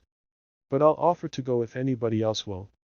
When I come to think of it, I'm not at all sure that I wasn't his most particular friend, for we used to stop and speak whenever we met. Bye-bye." Speakers and listeners strolled away, and mixed with other groups. Scrooge knew the men, and looked towards the spirit for an explanation. The phantom glided on into a street. Its finger pointed to two persons meeting. Scrooge listened again, thinking that the explanation might lie here. He knew these men, also, perfectly. They were men of business, very wealthy, and of great importance. He had made a point always of standing well in their esteem in a business point of view, that is, strictly in a business point of view. "How are you?" said one. "How are you?" returned the other. "Well," said the first, "Old Scratch has got his own at last, hey?" So I am told, returned the second. Cold, isn't it? Seasonable for Christmas time. You are not a skater, I suppose? No, no. Something else to think of. Good morning. Not another word. That was their meeting, their conversation, and their parting. Scrooge was at first inclined to be surprised that the spirit should attach importance to conversations apparently so trivial, but feeling assured that they must have some hidden purpose, he set himself to consider what it was likely to be. They could scarcely be supposed to have any bearing on the death of Jacob, his old partner, for that was past, and this ghost's province was the future. Nor could he think of any one immediately connected with himself to whom he could apply them. But nothing doubting that, to whomsoever they applied, they had some latent moral for his own improvement, he resolved to treasure up every word he heard, and everything he saw, and especially to observe the shadow of himself when it appeared. For he had an expectation that the conduct of his future self would give him the clue he missed, and would render the solution of these riddles easy. He looked about in that very place for his own image, but another man stood in his accustomed corner, and though the clock pointed to his usual time of day for being there, he saw no likeness of himself among the multitudes that poured into the porch. It gave him little surprise, however, for he had been revolving in his mind a change of life, and thought and hoped he saw his new-born resolutions carried out in this. Quiet and dark, beside him stood the phantom, with its outstretched hand. When he roused himself from his thoughtful quest, he fancied, from the turn of the hand, and its situation in reference to himself, that the unseen eyes were looking at him keenly. It made him shudder, and feel very cold. They left the busy scene, and went into an obscure part of the town, where Scrooge had never penetrated before, although he recognized its situation and its bad repute. The ways were foul and narrow, the shop and houses wretched, the people half naked, drunken, slipshod, ugly. Alleys and archways, like so many cesspools, disgorged their offences of smell and dirt, and life upon the straggling streets, and the whole quarter reeked with crime, with filth, and misery. Far in this den of infamous resort, there was a low-browed, beetling shop, below a penthouse roof, where iron, old rags, bottles, bones, and greasy offal were bought. Upon the floor within were piled up heaps of rusty keys, nails, chains, hinges, files, scales, weights, and refuse iron of all kinds. Secrets that few would like to scrutinize were bred and hidden in mountains of unseemly rags, masses of corrupted fat, and sepulchres of bones. Sitting in among the wares he dealt in, by a charcoal stove made of old bricks, was a gray-haired rascal, nearly 70 years of age, who had screened himself from the cold air without by a frowsy curtaining of miscellaneous tatters hung upon a line, and smoked his pipe in all the luxury of calm retirement. Scrooge and the phantom came into the presence of this man, just as a woman with a heavy bundle slunk into the shop. But she had scarcely entered, when another woman, similarly laden, came in too, and she was closely followed by a man in faded black, who was no less startled by the sight of them than they had been upon the recognition of each other. After a short period of blank astonishment, in which the old man with the pipe had joined them, they all three burst into a laugh. "Let the charwoman alone to be the first," cried she who had entered first. "Let the laundress alone to be the second, and let the undertaker's man alone to be the third. Look here, old Joe, here's a chance. If we haven't all three met here without meaning it." "You couldn't have met in a better place," said old Joe, removing his pipe from his mouth. "Come into the parlor. You were made free of it long ago, you know, and the other two ain't strangers. Stop till I shut the door of the shop. How it squeaks! There ain't such a rusty bit of metal in the place as its own hinges, I believe, and I'm sure there's no such old bones here as mine. Thaw! Thaw! We're all suitable to our calling, we're well matched. Come into the parlor. Come into the parlor." The parlor was the space behind the screen of rags.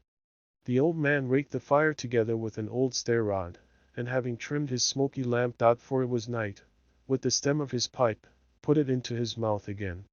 While he did this, the woman who had already spoken to her bundle on the floor, and sat down in a flaunting manner on a stool, crossing her elbows on her knees, and looking with a bold defiance at the other two. "What odds then? What odds, Mrs. Daubert, said the woman. Every person has a right to take care of themselves. He always did. That's true, indeed, said the laundress. No man more so. Why, then, don't stand staring as if you was afraid, woman. Who's the wiser? We're not going to pick holes in each other's coats, I suppose? No, indeed, said Mrs. Daubert and the man together. We should hope not. Very well then, cried the woman. That's enough. Who's the worse for the loss of a few things like these? Not a dead man, I suppose? No, indeed, said Mrs. Daubert, laughing. If you wanted to keep him after he was dead, a wicked old screw, pursued the woman, why wasn't he natural in his lifetime? If he had been, he'd have had somebody to look after him when he was struck with death, instead of lying gasping out his last there, alone by himself. It's the truest word that ever was spoke, said Mrs. Daubert. It's a judgment on him. I wish it was a little heavier judgment, replied the woman, and it should have been, you may depend upon it, if I could have laid my hands on anything else. Open that bundle, old Joe, and let me know the value of it. Speak out plain. I'm not afraid to be the first, nor afraid for them to see it. We knew pretty well that we were helping ourselves before we met here, I believe. It's no sin. Open the bundle, Joe. But the gallantry of her friends would not allow of this, and the man in faded black, mounting the breach first, produced his plunder. It was not extensive. A seal or two, a pencil case, a pair of sleeve buttons, and a brooch of no great value, were all. They were severally examined and appraised by old Joe, who chalked the sums he was disposed to give for each upon the wall, and added them up into a total when he found that there was nothing more to come. That's your account, said Joe, and I wouldn't give another sixpence, if I was to be boiled for not doing it. Who's next? Mrs. Daubert was next. Sheets and towels, a little wearing apparel, 2 old-fashioned silver teaspoons, a pair of sugar tongs, and a few boots. Her account was stated on the wall in the same manner. I always give too much to ladies. It's a weakness of mine, and that's the way I ruin myself, said old Joe. That's your account. If you asked me for another penny, and made it an open question, I'd repent of being so liberal, and knock off half a crown. And now undo my bundle, Joe, said the first woman. Joe went down on his knees for the greater convenience of opening it, and having unfastened a great many knots, dragged out a large heavy roll of some dark stuff. What do you call this? Said Joe. Bed curtains? Ah, returned the woman, laughing and leaning forward on her crossed arms. Bed curtains. You don't mean to say you took him down, rings and all, with him lying there? Said Joe. Yes, I do, replied the woman. Why not? You were born to make your fortune, said Joe, and you'll certainly do it. I certainly shan't hold my hand, when I can get anything in it by reaching it out, for the sake of such a man as he was, I promise you, Joe, returned the woman coolly. Don't drop that well upon the blankets, now. His blankets? Asked Joe. Whose else's do you think? Replied the woman. He isn't likely to take cold without 'em, I dare say. I hope he didn't die of anything catching? Said old Joe, stopping in his work, and looking up. Don't you be afraid of that, returned the woman. I ain't so fond of his company that I'd loiter about him for such things, if he did. Ah. You may look through that shirt till your eyes ache, but you won't find a hole in it, nor a threadbare place. It's the best he had, and a fine one too. They'd have wasted it, if it hadn't been for me. What do you call wasting of it? Asked old Joe. Putting it on him to be buried in, to be sure, replied the woman, with a laugh. Somebody was fool enough to do it, but I took it off again. If calico ain't good enough for such a purpose, it isn't good enough for anything. It's quite as becoming to the body. He can't look uglier than he did in that one. Scrooge listened to this dialogue in horror. As they sat grouped about their spoil, in the scanty light afforded by the old man's lamp, he viewed them with a detestation and disgust which could hardly have been greater, though they had been obscene demons marketing the corpse itself. Ha ha, laughed the same woman when old Joe, producing a flannel bag with money in it, told out their several gains upon the ground. This is the end of it, you see. He frightened every one away from him when he was alive, to profit us when he was dead. Spirit, said Scrooge, shuddering from head to foot. I see, I see. The case of this unhappy man might be my own. My life tends that way now. Merciful heaven, what is this? He recoiled in terror, for the scene had changed, and now he almost touched a bed, a bare, uncurtained bed on which, beneath a ragged sheet, there lay a something covered up, which, though it was dumb, announced itself in awful language. The room was very dark, too dark to be observed with any accuracy, though Scrooge glanced round it in obedience to a secret impulse, anxious to know what kind of room it was. A pale light, rising in the outer air, fell straight upon the bed, and on it, plundered and bereft, unwatched, unwept, uncared for, was the body of this man. Scrooge glanced towards the phantom. Its steady hand was pointed to the head. The cover was so carelessly adjusted that the slightest raising of it, the motion of a finger upon Scrooge's part, would have disclosed the face. He thought of it, felt how easy it would be to do, and longed to do it. But he had no more power to withdraw the veil than to dismiss the spectre at his side. O cold, cold, rigid, dreadful death, set up thine altar here, and dress it with such terrors as thou hast at thy command, for this is thy dominion. But of the loved, revered, and honored head thou canst not turn one hair to thy dread purposes, or make one feature odious. It is not that the hand is heavy, and will fall down when released. It is not that the heart and pulse are still, but that the hand was open, generous, and true, the heart brave, warm, and tender, and the pulse a man's. Strike, shadow, strike, and see his good deeds springing from the wound, to sow the world with life immortal. No voice pronounced these words in Scrooge's ears, and yet he heard them when he looked upon the bed. He thought, if this man could be raised up now, what would be his foremost thoughts? Avarice, hard-dealing, griping cares? They have brought him to a rich end, truly. He lay in the dark, empty house, was not a man, a woman, or a child to say he was kind to me in this or that, and for the memory of one kind word I will be kind to him. A cat was tearing at the door, and there was a sound of gnawing rats beneath the hearthstone. What they wanted in the room of death, and why they were so restless and disturbed, Scrooge did not dare to think. Spirit, he said, this is a fearful place. In leaving it, I shall not leave its lesson, trust me. Let us go. Still the ghost pointed with an unmoved finger to the head. I understand you, Scrooge returned, and I would do it if I could. But I have not the power, Spirit. I have not the power. Again it seemed to look upon him. If there is any person in the town who feels emotion caused by this man's death, said Scrooge, quite agonized, show that person to me, Spirit, I beseech you.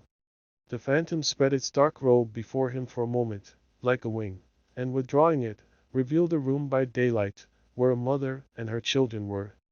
She was expecting someone, and with anxious eagerness, for she walked up and down the room, started at every sound, looked out from the window, glanced at the clock, tried, but in vain, to work with her needle, and could hardly bear the voices of her children in their play. At length the long-expected knock was heard. She hurried to the door, and met her husband, a man whose face was careworn and depressed, though he was young. There was a remarkable expression in it now, a kind of serious delight of which he felt ashamed, and which he struggled to repress.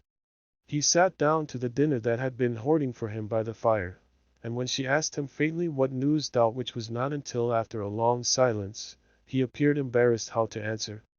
Is it good, she said, or bad, to help him? Bad, he answered. We are quite ruined. No. There is hope yet, Caroline. If he relents, she said, amazed, there is. Nothing is past hope, if such a miracle has happened. He is past relenting, said her husband. He is dead.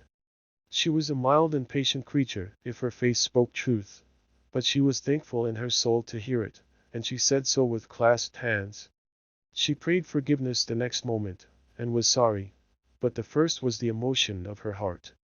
What the half-drunken woman, whom I told you of last night, said to me when I tried to see him and obtain a week's delay in what I thought was a mere excuse to avoid me turns out to have been quite true. He was not only very ill, but dying then. To whom will our debt be transferred? I don't know. But before that time, we shall be ready with the money, And even though we were not, it would be bad fortune indeed to find so merciless a creditor in his successor. We may sleep tonight with light hearts, Caroline. Yes. Soften it as they would, their hearts were lighter. The children's faces, hushed and clustered round to hear what they so little understood, were brighter, and it was a happier house for this man's death. The only emotion that the ghost could show him, caused by the event, was one of pleasure. Let me see some tenderness connected with the death, said Scrooge, or that dark chamber, spirit, which we left just now, will be forever present to me.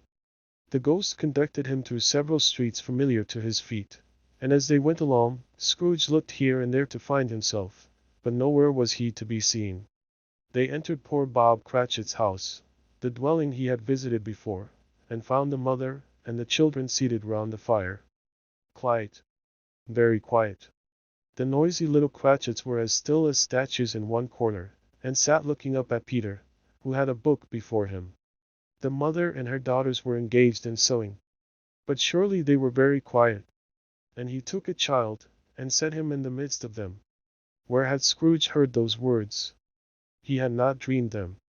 The boy must have read them out as he and the spirit crossed the threshold. Why did he not go on? The mother laid her work upon the table, and put her hand up to her face. The color hurts my eyes, she said. The color? Ah, poor Tiny Tim. They're better now again, said Cratchit's wife. It makes them weak by candlelight, and I wouldn't show weak eyes to your father when he comes home for the world. It must be near his time. Past it rather, Peter answered, shutting up his book. But I think he has walked a little slower than he used, these few last evenings, mother. They were very quiet again. At last she said, and in a steady, cheerful voice, that only faltered once, I have known him walk with Tiny Tim upon his shoulder very fast indeed. And so have I, cried Peter. Awesome. And so have I, exclaimed another. So had all. But he was very light to carry, she resumed, intent upon her work, and his father loved him so, that it was no trouble, no trouble. And there is your father at the door. She hurried out to meet him, and little Bob and his comforter, he had need of it, poor fellow, came in. His tea was ready for him on the hob, and they all tried who should help him to it most. Then the two young Cratchits got upon his knees, and laid, each child, a little cheek against his face, as if they said, Don't mind it, father. Don't be grieved. Bob was very cheerful with them, and spoke pleasantly to all the family. He looked at the work upon the table, and praised the industry and speed of Mrs. Cratchit and the girls. They would be done long before Sunday, he said. Sunday? You went today, then, Robert? Said his wife. Yes, my dear, returned Bob. I wish you could have gone. It would have done you good to see how green a place it is. But you'll see it often. I promised him that I would walk there on a Sunday. My little child, cried Bob. My little child. He broke down all at once. He couldn't help it. If he could have helped it, he and his child would have been farther apart, perhaps, than they were. He left the room, and went upstairs into the room above, which was lighted cheerfully, and hummed with Christmas. There was a chair set close beside the child, and there were signs of someone having been there lately. Poor Bob sat down in it, and when he had thought a little and composed himself, he kissed the little face. He was reconciled to what had happened, and went down again quite happy. They drew about the fire, and talked, the girls and mother working still. Bob told them of the extraordinary kindness of Mr. Scrooge's nephew, whom he had scarcely seen but once, and who, meeting him in the street that day, and seeing that he looked just a little down, you know, said Bob, inquired what had happened to distress him. On which, said Bob, for he is the pleasantest spoken gentleman you ever heard, I told him. I am heartily sorry for it, Mr. Cratchit, he said, and heartily sorry for your good wife. By the by, how he ever knew that I don't know. Knew what, my dear? Why, that you were a good wife, replied Bob. Everybody knows that, said Peter. Very well observed, my boy, cried Bob. I hope they do. Heartily sorry, he said, for your good wife. If I can be of service to you in any way, he said, giving me his card, that's where I live. Pray come to me. Now, it wasn't, cried Bob, for the sake of anything he might be able to do for us, so much as for his kind way, that this was quite delightful. It really seemed as if he had known our Tiny Tim, and felt with us. I'm sure he's a good soul, said Mrs. Cratchit. You would be sure of it, my dear, returned Bob, if you saw and spoke to him. I shouldn't be at all surprised, mark what I say, if he got Peter a better situation. Only hear that, Peter, said Mrs. Cratchit. And then, cried one of the girls, Peter will be keeping company with someone, and setting up for himself. Get along with you, retorted Peter, grinning. It's just as likely as not, said Bob, one of these days. Though there's plenty of time for that, my dear. But, however and whenever we part from one another, I am sure we shall none of us forget poor Tiny Tim, shall we, or this first parting that there was among us. Never, father, cried they all. And I know, said Bob, I know, my dears, that when we recollect how patient and how mild he was, although he was a little child, we shall not quarrel easily among ourselves, and forget poor Tiny Tim in doing it. No, never, father, they all cried again. I am very happy, said little Bob, I am very happy. Mrs. Cratchit kissed him, his daughters kissed him, the two young Cratchits kissed him, and Peter and himself shook hands. Spirit of Tiny Tim, thy childish essence was from God. Spectre, said Scrooge, something informs me that our parting moment is at hand. I know it, but I know not how. Tell me what man that was whom we saw lying dead. The ghost of Christmas yet to come conveyed him, as before though at a different time, he thought. Indeed there seemed no order in these latter visions, save that they were in the future into the resorts of business men, but showed him not himself. Indeed, the spirit did not stay for anything, but went straight on, as to the end just now desired, until besought by Scrooge to tarry for a moment. This court, said Scrooge, to which we hurry now, is where my place of occupation is, and has been for a length of time. I see the house. Let me behold what I shall be in days to come.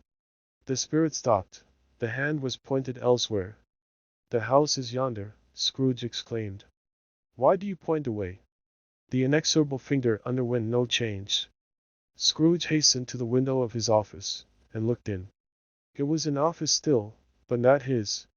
The furniture was not the same, and the figure in the chair was not himself. The phantom pointed as before. He joined it once again, and wondering why and whither he had gone, accompanied it until they reached an iron gate. He paused to look round before entering. A churchyard. Here, then, the wretched man, whose name he had now to learn, lay underneath the ground. It was a worthy place. Walled in by houses, overrun by grass and weeds, the growth of vegetation's death, not life, choked up with too much burying, fat with replete appetite. A worthy place. The spirit stood among the graves, and pointed down to one. He advanced towards it trembling. The phantom was exactly as it had been, but he dreaded that he saw a new meaning in its solemn shape. Before I draw nearer to that stone to which you point, said Scrooge, answer me one question. Are these the shadows of the things that will be, or are they shadows of the things that may be only? Still the ghost pointed downward to the grave by which it stood. Men's courses will foreshadow certain ends, to which, if persevered in, they must lead, said Scrooge. But if the courses be departed from, the ends will change. Say it is thus with what ye show me. The spirit was immovable as ever. Scrooge crept towards it, trembling as he went, and following the finger, read upon the stone of the neglected grave his own name, Ebenezer Scrooge. Am I that man who lay upon the bed? He cried upon his knees. The finger pointed from the grave to him, and back again. No, spirit. Oh no, no. The finger still was there. Spirit, he cried, tight clutching at its robe, hear me. I am not the man I was. I will not be the man I must have been but for this intercourse. Why show me this if I am past all hope? For the first time the hand appeared to shake. Good spirit, he pursued, as down upon the ground he fell before it, your nature intercedes for me, and pities me. Assure me that I yet may change these shadows you have shown me by an altered life? The kind hand trembled. I will honor Christmas in my heart, and try to keep it all the year. I will live in the past, the present, and the future. The spirits of all three shall strive within me. I will not shut out the lessons that they teach. Oh, tell me I may sponge away the writing on this stone. In his agony he caught the spectral hand.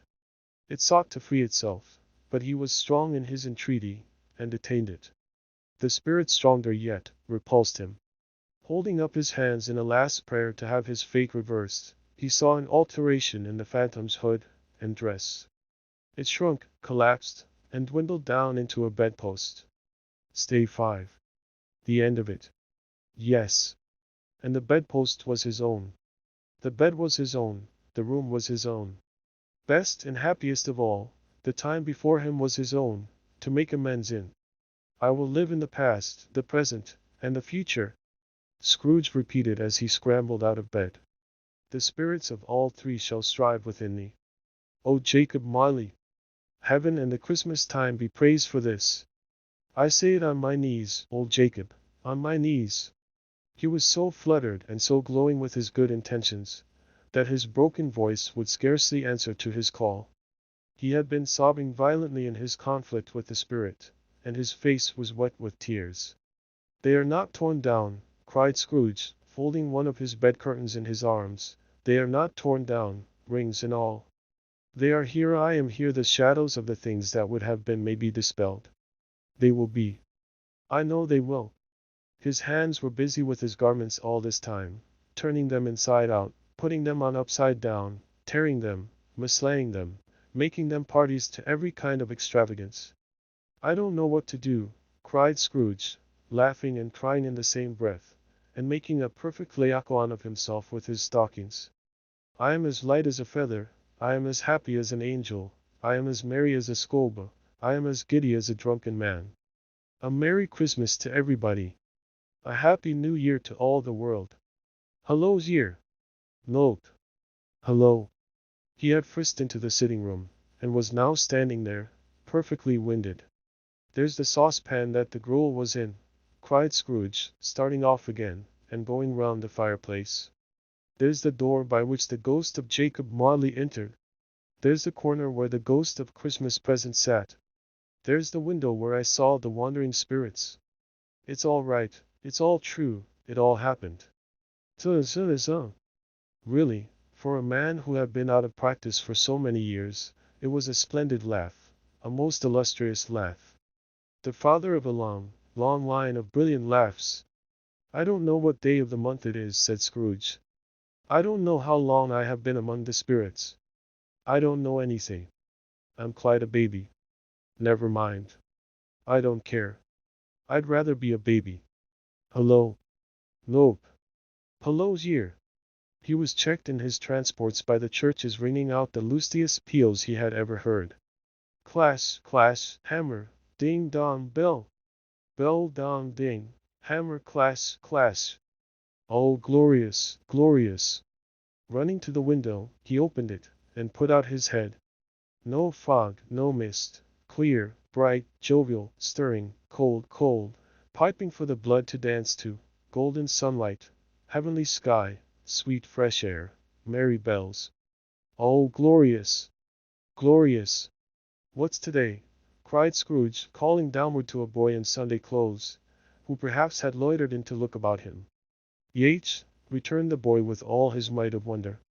What's today, my fine fellow? Said Scrooge. Today, replied the boy. Why, Christmas Day. It's Christmas Day, said Scrooge to himself. I haven't missed it. The spirits have done it all in one night. They can do anything they like. Of course they can. Of course they can. Hello, my fine fellow. Hello, returned the boy. Do you know the poulterer's in the next street but one, at the corner? Scrooge inquired. I should hope I did, replied the lad. An intelligent boy, said Scrooge. A remarkable boy. Do you know whether they've sold the prize turkey that was hanging up there? Not the little prize turkey, the big one? What? The one as big as me? Returned the boy. What a delightful boy, said Scrooge. It's a pleasure to talk to him. Yes, my buck. It's hanging there now, replied the boy. Is it? Said Scrooge. Go and buy it. Walk yar, exclaimed the boy. No, no, said Scrooge. I am in earnest. Go and buy it, and tell them to bring it here, that I may give them the directions where to take it. Come back with the man, and I'll give you a shilling. Come back with him in less than 5 minutes, and I'll give you half a crown." The boy was off like a shot. He must have had a steady hand at a trigger who could have got a shot off half as fast. "I'll send it to Bob Cratchit's," whispered Scrooge, rubbing his hands and splitting with a laugh. "He shan't know who sends it. It's twice the size of Tiny Tim. Joe Miller never made such a joke as sending it to Bob's will be." The hand in which he wrote the address was not a steady one, but write it he did, somehow, and went downstairs to open the street door, ready for the coming of the poulterer's man. As he stood there, waiting his arrival, the knocker caught his eye. "I shall love it as long as I live," cried Scrooge, patting it with his hand. "I scarcely ever looked at it before. What an honest expression it has in its face! It's a wonderful knocker. Here's the turkey. Hello. Nope. How are you? Merry Christmas." It was a turkey. He never could have stood upon his legs, that bird. He would have snapped them short off in a minute, like sticks of sealing wax. "Why, it's impossible to carry that to Camden Town," said Scrooge. "You must have a cab."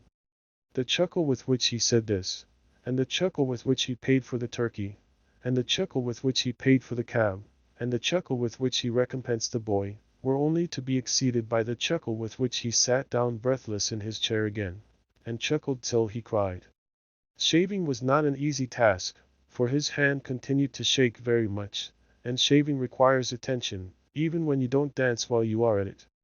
But if he had cut the end of his nose off, he would have put a piece of sticking plaster over it, and been quite satisfied. He dressed himself all in his best, and at last got out into the streets. The people were by this time pouring forth, as he had seen them with the ghost of Christmas present, and walking with his hands behind him. Scrooge regarded every one with a delighted smile. He looked so irresistibly pleasant, in a word, that 3 or 4 good-humored fellows said, "Good morning, sir. A Merry Christmas to you." And Scrooge said often afterwards that, of all the blithe sounds he had ever heard, those were the blithest in his ears. He had not gone far when, coming on towards him, he beheld the portly gentleman who had walked into his counting-house the day before, and said, "Scrooge and Marley's, I believe?" It sent a pang across his heart to think how this old gentleman would look upon him when they met. But he knew what path lay straight before him, and he took it. "My dear sir," said Scrooge, quickening his pace, and taking the old gentleman by both his hands, "how do you do? I hope you succeeded yesterday. It was very kind of you. A Merry Christmas to you, sir." "Mr. Scrooge?" "Yes," said Scrooge. "That is my name, and I fear it may not be pleasant to you. Allow me to ask your pardon." "And will you have the goodness," here Scrooge whispered in his ear. "Lord bless me," cried the gentleman, as if his breath were taken away. "My dear Mr. Scrooge, are you serious?" "If you please," said Scrooge. "Not a farthing less. A great many back payments are included in it, I assure you. Will you do me that favor?" "My dear sir," said the other, shaking hands with him, "I don't know what to say to such munifi." "Don't say anything, please," retorted Scrooge. "Come and see me." "Will you come and see me?" "I will," cried the old gentleman. And it was clear he meant to do it. "Thank ye," said Scrooge. "I am much obliged to you. I thank you 50 times. Bless you."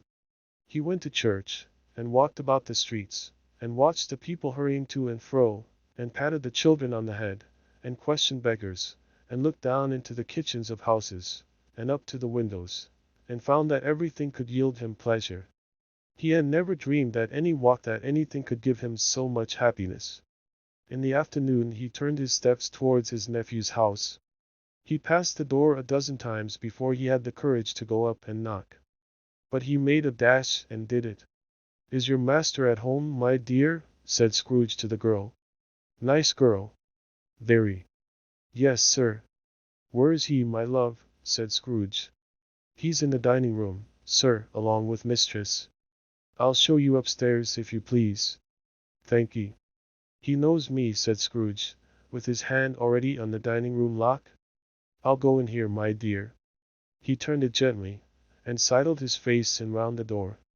They were looking at the table which was spread out in great array, for these young housekeepers are always nervous on such points, and like to see that everything is right.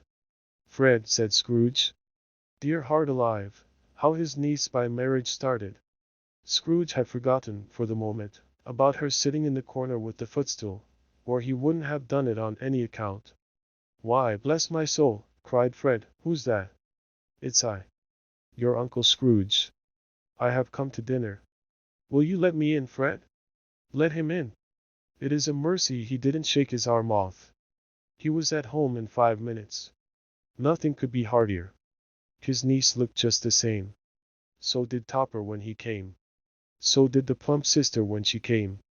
So did everyone when they came. Wonderful party, wonderful games, wonderful unanimity, wonderful happiness. But he was early at the office next morning.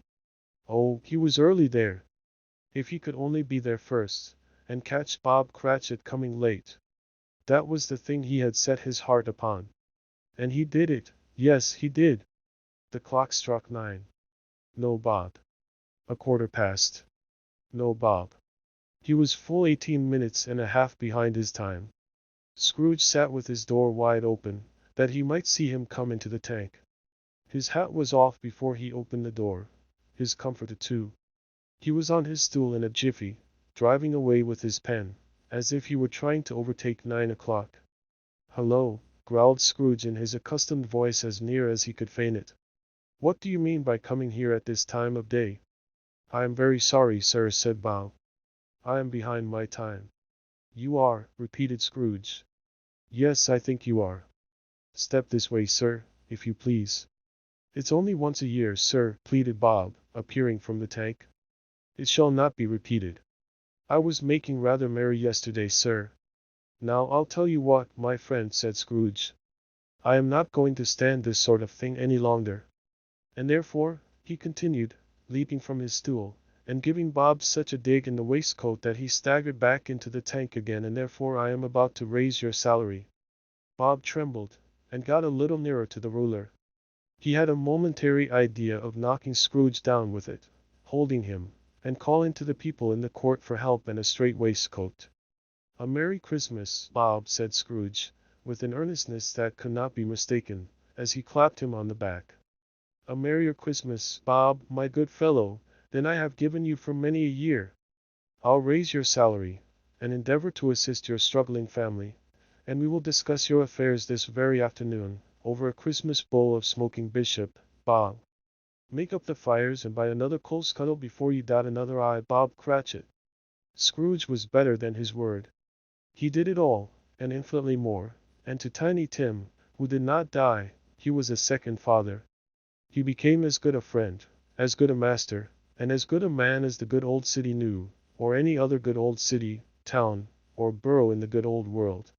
Some people laughed to see the alteration in him, but he let them laugh, and little heeded them, for he was wise enough to know that nothing ever happened on this globe, for good, at which some people did not have their fill of laughter in the outset, and knowing that such as these would be blind anyway, he thought it quite as well that they should wrinkle up their eyes in grins as have the malady in less attractive forms. His own heart laughed, and that was quite enough for him. He had no further intercourse with spirits, but lived upon the total abstinence principle ever afterwards.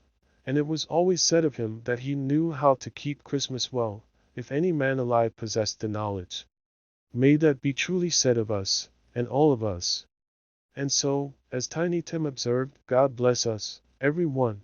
Legal information: creating the works from print editions not protected by U.S. copyright law means that no one owns a United States copyright in these works, so the Foundation, and you, can copy and distribute it in the United States without permission and without paying copyright royalties.